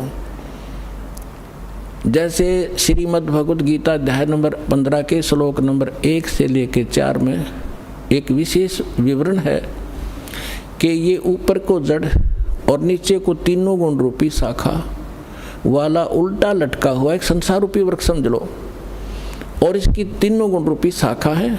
इतना गीता ज्ञानदाता केवल इतना नॉलेज रखता है कि ऊपर ने तो जड़ समझो, और जड़ वो दृढ़ है, वो अविनाशी पोर्शन है जो मूल है इस संसार रूपी वृक्ष का, और उस मूल मालिक है जो जड़ है, सभी का धारण पोषण भी वही करता है, क्योंकि पूरे वृक्ष को, पेड़ को जड़ से ही आहार प्राप्त होता है, खुराक मिलती है। गीता अध्याय नंबर 15 के श्लोक नंबर 16 और 17 में 3 पुरुष बताए, सरपुरुष, अक्षर पुरुष, और 17वें श्लोक में कहा कि उत्तम पुरुष है तो अन्य, सरपुरुष अक्षर पुरुष से कोई और है उत्तम पुरुष, श्रेष्ठ भगवान, और वही तीनों लोकों में प्रवेश करके सबका धारण पोषण करता है। अब इन 2 श्लोकों का लिंक अब उन प्रथम के 4 श्लोकों से है 15वें अध्याय के। तो इसमें बताया कि उल्टा लटका हुआ एक संसार रूपी वृक्ष है, और जो तत्वदर्शी संत की पहचान बताई है कि जो इस संसार रूपी वृक्ष के सभी विभागों को भिन्न भिन्न बता देगा, सवेदवित, वो तत्वदर्शी संत है। चौथे अध्याय के 34वें श्लोक में जो तत्वदर्शी संत के विषय में कहा है कि उसकी शरण में जा, उससे पूछ, वो उसकी पहचान बता दी कि उल्टे लटके संसार रूपी वृक्ष के सभी पार्ट्स बता देगा, सवेदवित, वो तत्वदर्शी संत है। तो 600 वर्ष पहले परमात्मा स्वयं आए थे, और गीता अध्याय नंबर 4 के श्लोक नंबर 32 में जो कहा है कि वो सच्चिदानंद घन ब्रह्म अपने मुख कमल से अमृतवाणी बोलता है, वो तत्व ज्ञान है, वो निष्कर्ष है सारे अध्यात्म का, और वो तत्वदर्शी संत के ही पास होगा और मिलेगा नहीं तुझे। तो यहाँ परमात्मा ने 600 वर्ष पहले उस तत्वदर्शी संत की भूमिका, जैसी उनकी लीला है वो किया ही करते हैं, जैसा दास ने अभी वेदों के प्रमाण आपको बताए थे, रेफरेंस बताए थे, उनमें यही लिखा हुआ कि परमात्मा ऊपर रहता, ऊपर के लोक में, सतलोक में, वहाँ से चल कर आता सह शरीर। और यहाँ 3 प्रकार से के सतिथि से हमारा धारण पोषण करता है। एक तो आपको बता सतलोक में रहता है, जब उसको वहाँ तो उनका शरीर बहुत तेजों में होता है, करोड़ सूर्य मिला दे, करोड़ चंद्रमा एक रोमकूप की उनकी शोभा होती, इतना तेज है। दूसरा, प्रत्येक युग में शिशु रूप धारण करके आते हैं और एक जल कमल के ऊपर, यानी कमल तो जल में ही होता है, सरोवर में आकर वो अपना निवास कर लेते, शिशु रूप धारण करते हैं, वहाँ से निसंतान दंपत्ति उठा ले जाते हैं और उनके परवरिश की लीला कुंवारी गायों से होती है। ये तो है प्रथम। फिर धीरे धीरे बड़े होते हैं तो बचपन से ही वो अपनी महिमा अपने मुख कमल से, लोकोक्तियों के माध्यम से, दोहों के माध्यम से, शब्दावलियों के माध्यम से वो ज्ञान प्रचार करते हैं, कवियों की तरह आचरण करते हैं। लोग उनको कवि भी कहने लग जाते हैं। एक प्रसिद्ध कवियों में से भी एक होते हैं वो, लेकिन वो होते हैं परमात्मा। अब तीसरी सतिथि में वो कभी भी कहीं भी किसी को संत रूप में, महापुरुष के रूप में आकर दर्शन देते हैं, उनको ज्ञान सुनाते हैं, अपने से परिचित कराते हैं। तो तीसरी सतिथि वाले महापुरुषों में से दास आपको बहुत बार बताते हैं, आदरणीय धर्मदास साहिब जी को मिले, आदरणीय मुल्कदास साहिब जी को मिले, आदरणीय नानक देव साहिब जी को मिले, आदरणीय दादू साहिब जी को मिले, आदरणीय मुल्कदास साहिब जी को मिले, आदरणीय गरीबदास साहिब जी गांव छुड़ानी जिला झज्जर हरियाणा वाले को मिले, आदरणीय घीसा दास साहिब जी गांव खेखड़ा जिला बागपुर हो गए उत्तर प्रदेश वाले को मिले, आदरणीय रामानंद जी, स्वामी रामानंद जी ब्राह्मण थे, 104 साल के, जो परमात्मा उस दूसरी टाइप की लीला कर रहे थे, शिशु रूप धारण करके 5 वर्ष की आयु में लीला कर रहे थे। 104 वर्ष के ब्राह्मण को सब वेदों और गीता से पराजित कर दिया था। तब उस महापुरुष ने परमात्मा की शरण ली थी, उनको सचखंड लेकर गए थे। इन सभी महापुरुषों को अपने से परिचित कराया था कि मैं कौन हूँ, जो तुम्हारे वेद बताते हैं मैं वही हूँ और मैं ऊपर रहता हूँ, वहाँ से चल कर आता हूँ और यहाँ ज्ञान देता हूँ।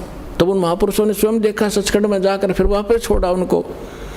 तब रामानंद जी ने कहा था, तुम साहेब तुम संत हो, तुम सतगुरु तुम हंस, और गरीबदास तेरे रूप बिना और न तुझा अंश। तुम ही साहेब हो, तुम ही सतगुरु हो।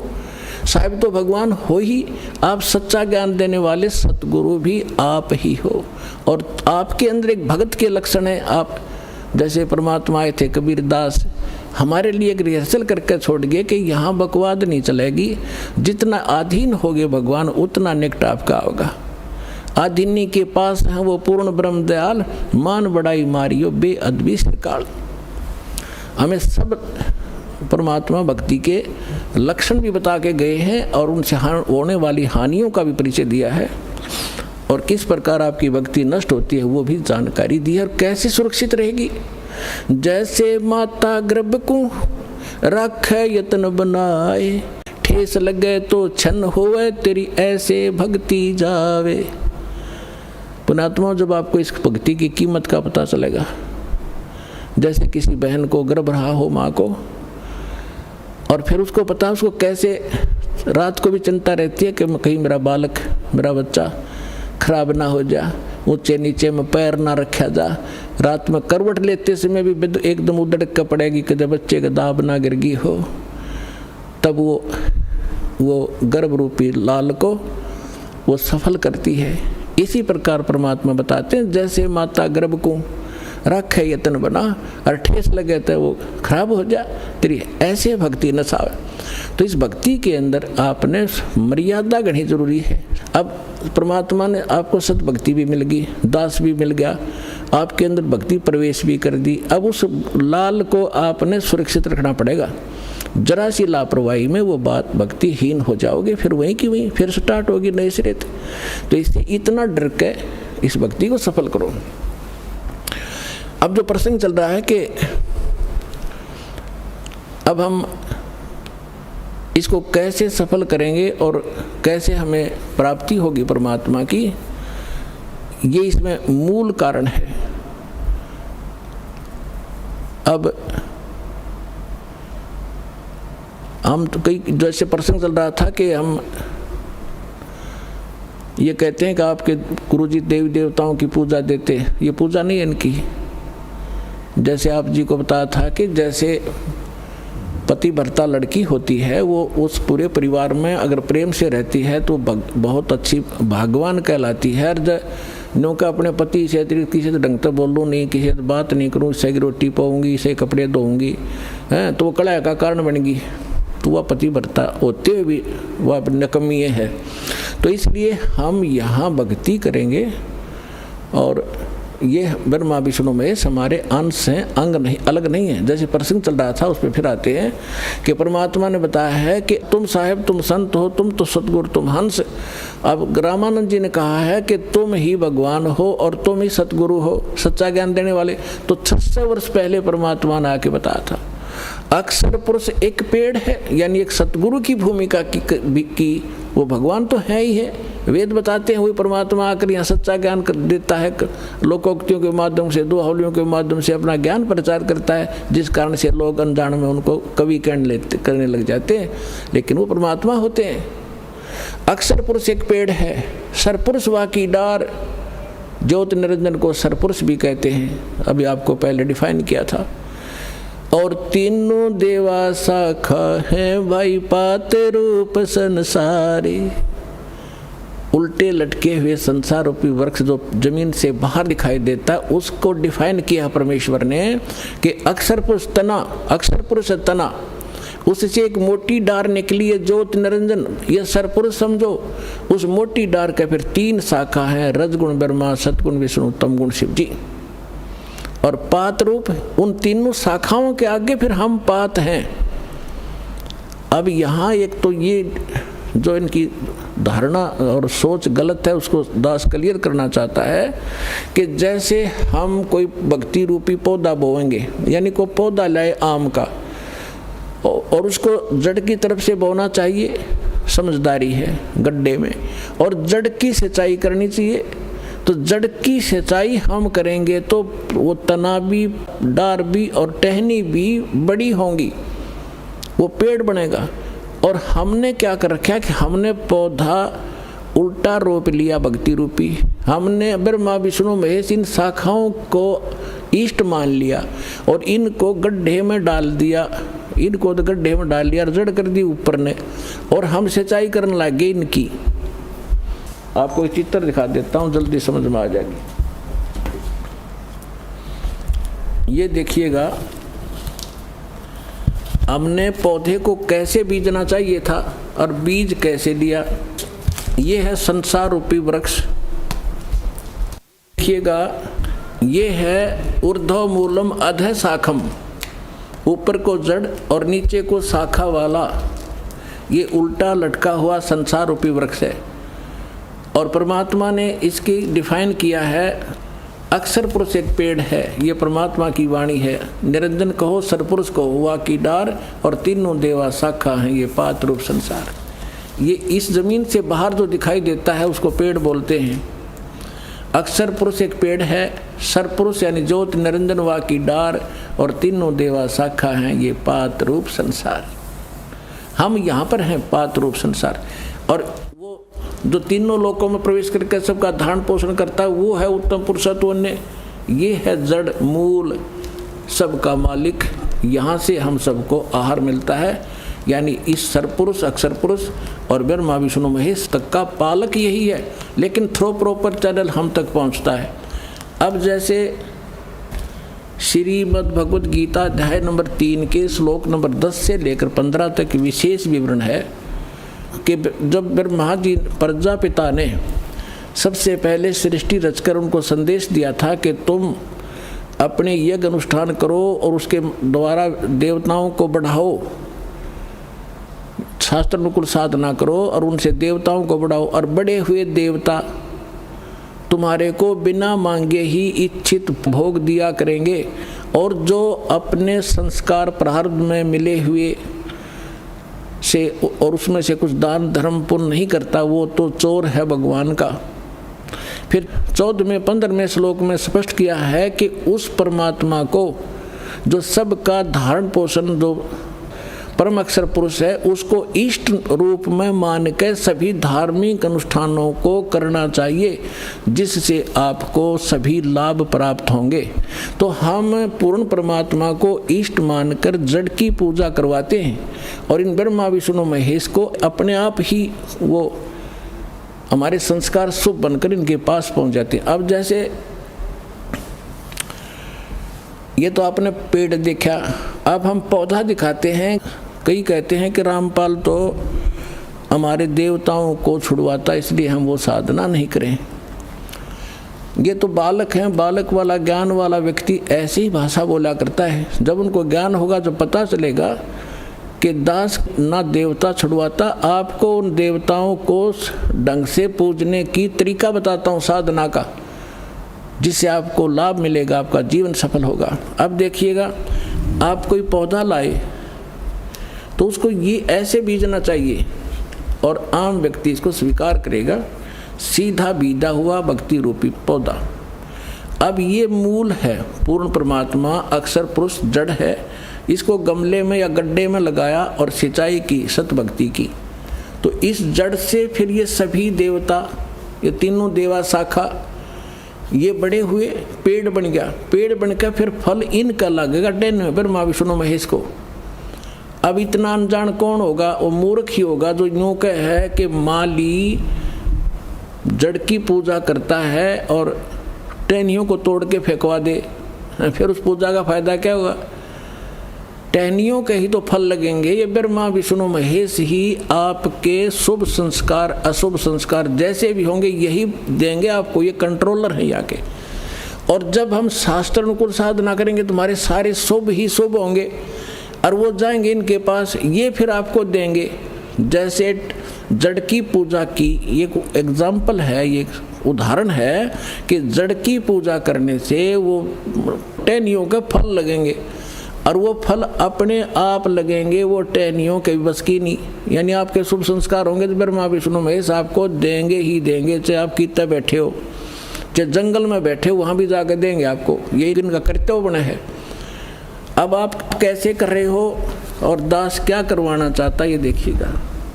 आप ऐसे कर रहे हो, आपने क्या किया है? भक्ति रूपी पौधा यानी साधना शास्त्र विरुद्ध कर रखी है। आप ब्रह्मा विष्णु महेश को इष्ट मान लिया और इसको गमले में लगा दिया टहनियों को, और इसकी इनकी पूजा शुरू कर दी, जड़ छोड़ दी। ये भक्ति रूपी पौधा आपका सूख गया, जिस कारण से आपको कोई लाभ आध्यात्मिक प्राप्त नहीं हो रहा। दास कहता आप इसको ऐसे कर लो, बस ये ब्रह्मा विष्णु महेश है, इनका फल लगेंगे इन टहनियों के, और बिना मांगे ही आपको फिर ये फल दिया करेंगे जब आप इस मूल की पूजा करोगे। एक कैसा दे सब सद है, एक कैसा दे सब सद है, और सब सद सब जावे, माली सिंचे मूल को हो, फल फूल गए। इतनी सी बात है, और ये हमारा शास्त्र अनुकूल ज्ञान है और शास्त्र अनुकूल साधना है। प्राप्त करो और अपना कल्याण कराओ।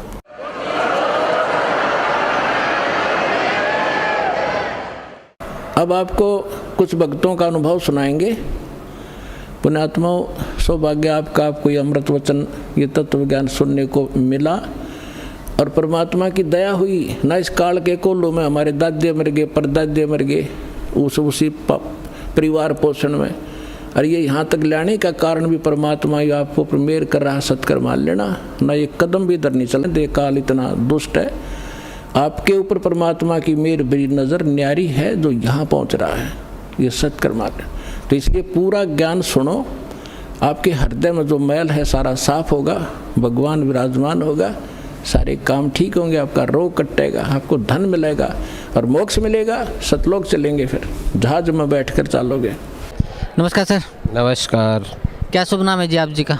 मेरा नाम मोहनलाल साहू है। सर कहाँ से आए आप? मैं ग्राम भंवर मरा, जिला राजनांदगांव, छत्तीसगढ़ से आया हूँ। सर क्या काम करते हैं आप? मैं एक मिडिल स्कूल का शिक्षक हूँ। सर परम संत सतगुरु रामपाल जी महाराज की शरण में आने से पहले आप कौन सी भक्ति करते थे? मैं वैसे हनुमान जी और राम जी का शरण में जाता था, रामायण में जहाँ जहाँ मेरा, वैसे मैं अध्यक्ष भी रहा हूँ रामायण मंडली का, परंतु जहाँ भी मैं गया वहाँ केवल मनोरंजन के सिवाय मेरे दिल नहीं भरा। तो मुझे हमारी पत्नी, मेरे समधी, सभी लोग बरवाला आए थे। उन्होंने सारे समस्त हमारे कबीर साहिब जी का, संत रामपाल जी का, गरीबदास जी महंत जी का और विभिन्न प्रकार के घर में जाके जब फ़ोटो लगाया और मैं अपने कार्यक्रम देकर रामायण मंडली से आया, तो सारे हनुमान जी और जितने भी साईं बाबा वगैरह का जब हमारे घर में तस्वीर था वो गायब मिला। तो मेरे दिमाग में एक आया कि ये सारे मैं जमा के रखा हूँ, पर आज हो क्या गया है, ये तस्वीरें और ये मूर्तियाँ कहाँ हैं? तो बोले ये विसर्जित हो गया। और आज से हमारे घर में हमारे सदगुरु कबीर साहब रहेंगे, गरीबदास जी रहेंगे, संत श्री रामपाल जी का आरती होगी। मैंने कहा कि मैं भी जब तक परीक्षा ना लूं तब तक मैं नहीं मानता कि उतने दूर से आप गए हो और सचमुच में ये हमारे राम और हनुमान से बढ़कर है। तो एक दिन ऐसा समय आया कि मैं सारे बच्चों को लेकर एक मार्री गांव है, जिला टूर्नामेंट में जा रहा था।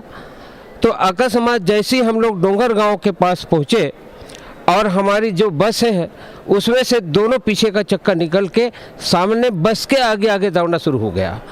सभी बच्चे ज़ोरों से चिल्लाए। हम लोग भी उसमें 3 मैडम और 4 गुरुजी बैठे थे। जोर से हम लोग भी कहे कि हे सदगुरुदेव ये हो क्या रहा है? तो मेरे मुँह से यही निकला, भगवान मेरी नैया को पार लगाना अभी तक निभा है, आगे भी निभाना। मैं छोटे छोटे बच्चों को उनके पालकों से लेकर आया हूँ गुरुदेव, और ये यदि वास्तव में आप में ये शक्ति है और मेरे हनुमान और राम जी के तस्वीर के जगह आप लगे होंगे तो आज आपकी परीक्षा है गुरुदेव, मेरे सारे बच्चे सकुशल मार्री पहुंच जाएं और मैं भी सकुशल पहुंच जाऊं। थोड़ी देर के बाद हमारे बच्चे जो मुसीबत में थे, आप ऐसा कृपा कहिए कि एक नई बस उधर से गुजर रही थी हॉस्पिटल की। उनसे हमने कहा कि हमारे बच्चों को कहीं चोट वोट लगा है, थोड़ा सा आप देख लीजिए। वहाँ से डॉक्टर और नर्स वगैरह जो है उन्होंने कहा कि किसी को चोट वोट लगा है, सभी घबराए हुए बच्चे हैं, ये सकुशल वापस आप ले जाइए और ये बच्चे हमारे इसमें नहीं बैठेंगे। तो उन्होंने ऐसा कृपा किया कि हमारे मार्री भी पहुँचाए और हमारे बच्चों को हर संकट से बचाते हुए हम लोग सकुशल मार्री जिला टूर्नामेंट में भाग लिए। दूसरी घटना मेरी जीवन का एक मेरे ऊपर है। मैं स्कॉट रायपुर हार्ट पेशेंट हूँ। मैं वहाँ रायपुर चेकअप के लिए हर 6 महीने में जाता था। डॉक्टर ने चेक करने के बाद कहा कि आपका 2 नस जो है जाम है और बिना ऑपरेशन का आपका कोई चारा नहीं है कि आप बच जाओगे। मेरे पास मात्र 10,000 रुपये लेकर गया था।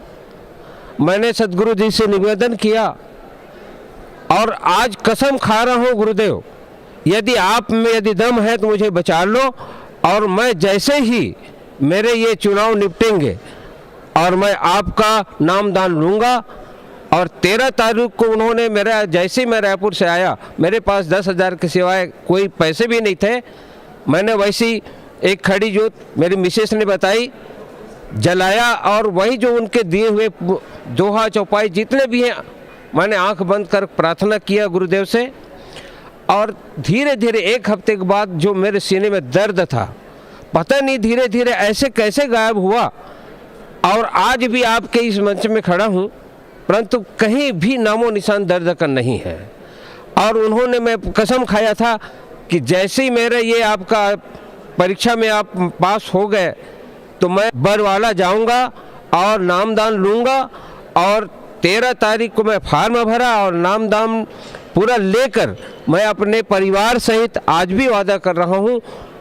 तीसरी मेरे ऊपर एक बीता है कि मैं यहाँ आने के लिए एक आवेदन दिया था अपने डीओ को कि मैं बरवाला जाना चाहता हूँ, बरवाला, और संभवतः मुझे ज़्यादा नहीं केवल 1 सप्ताह की छुट्टी आप दे दीजिए। उन्होंने कहा कि अभी विधानसभा चल रहा है और विधानसभा के कारण किसी को छुट्टी नहीं मिलेगा, आप हेडमास्टर सहायक किसी को नहीं मिलेगा। फिर भी मैंने आके प्रार्थना किया, क्या गुरुदेव मैंने जो वादा किया है वो आज मेरे ऊपर समय आया और मुझे 1-2-4 दिन के लिए तो छुट्टी दिला दीजिए। फिर वही विधान किया और फिर मैंने कहा शरण में मैं सभी गुरुदेव आपका आज्ञा हो तो मैं आपका वर वाला जाऊंगा। और डीओ ऑफिस से मुझे तुरंत फ़ोन आया कि गुरुदेव आप टूर में जा सकते हो, आपकी छुट्टी पास हो गई। ये वर वाला जो कहाँ पर है ये हमको नहीं मालूम था। यहाँ का जाने का प्लान बना तो हमारे यहाँ का मेरा खुद का समधी महाराज और मेरी बहू और साथ ही साथ मेरी मिसेस भी यहाँ आ चुकी थी। उनसे मैंने पूछा कि ये कहाँ कहाँ से हमको गुजरना है, तो उन्होंने बताया कि आप राजनांदगांव का सीधा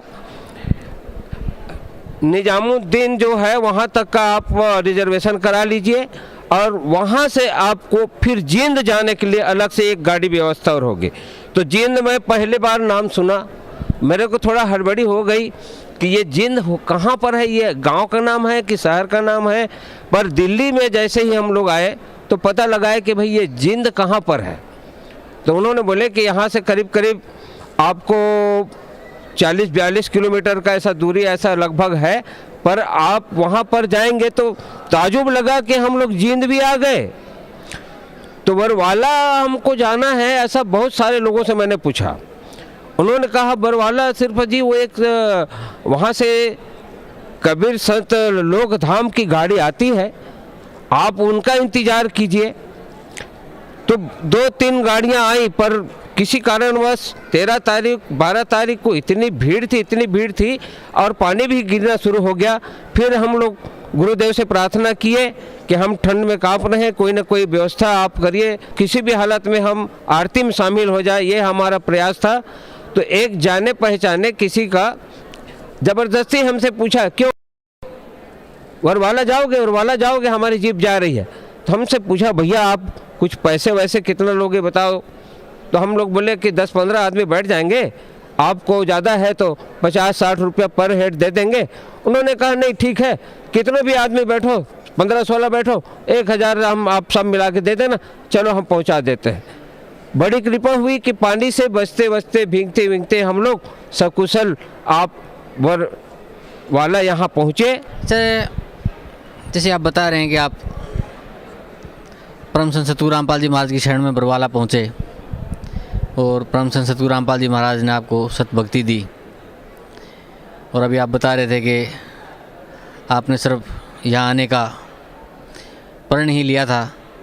आपकी बहुत सी जो लाइलाज बीमारियाँ थी, आपको हार्ट की प्रॉब्लम थी, आपको जीवन दान मिला, आपको छुट्टी सैंक्शन करवाई परम संत सतगुरु रामपाल जी महाराज ने।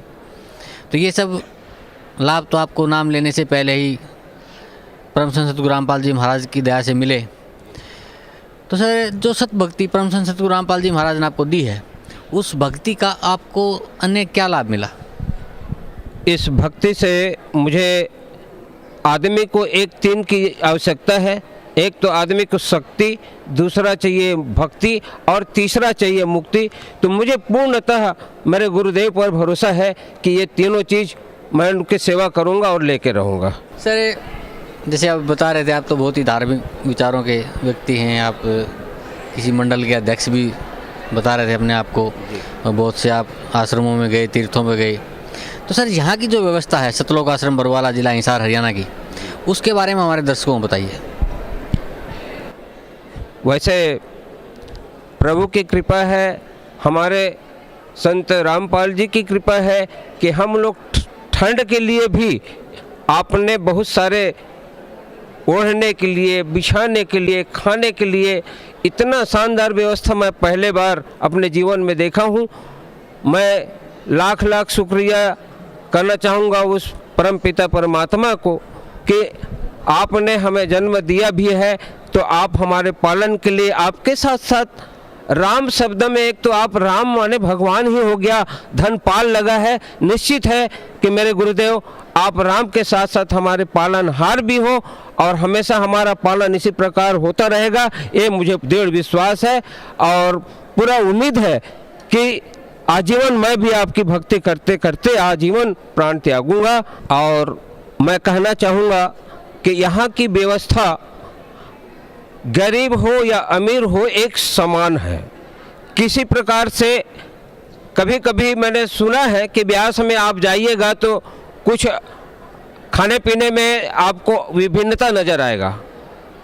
यहाँ मैंने एक देखा, गरीब भी हो तो उसी प्रकार की चादर मिलेगा, अमीर भी हो तो वही भोजन मिलेगा। और सबसे शानदार व्यवस्था ये है कि यहाँ यदि कोई बीमार भी है तो आपको उसके अनुसार डॉक्टर की यहाँ सहायता केंद्र है।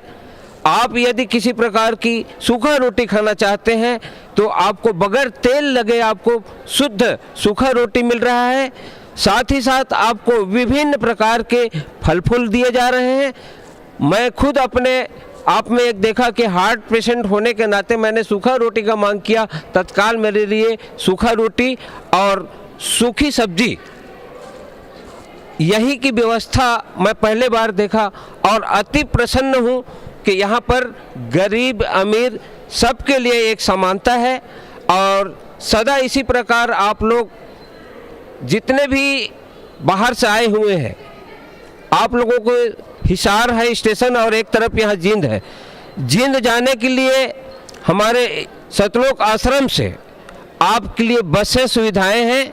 समय पर आप समय बेसमय यहाँ का फ़ोन नंबर लीजिएगा। फ़ोन नंबर करने पर आपको तुरंत यहाँ से बस उपलब्ध हो जाता है। इससे बढ़िया और सहायता केंद्र मैं कहीं नहीं देखा हूँ। मैं वहाँ जींद आने के बाद भी स्वयं फ़ोन किया था तो उन्होंने यहाँ से फ़ोन से जवाब मिला कि आपको कम से कम 7-8 गाड़ियाँ हम भेजेंगे।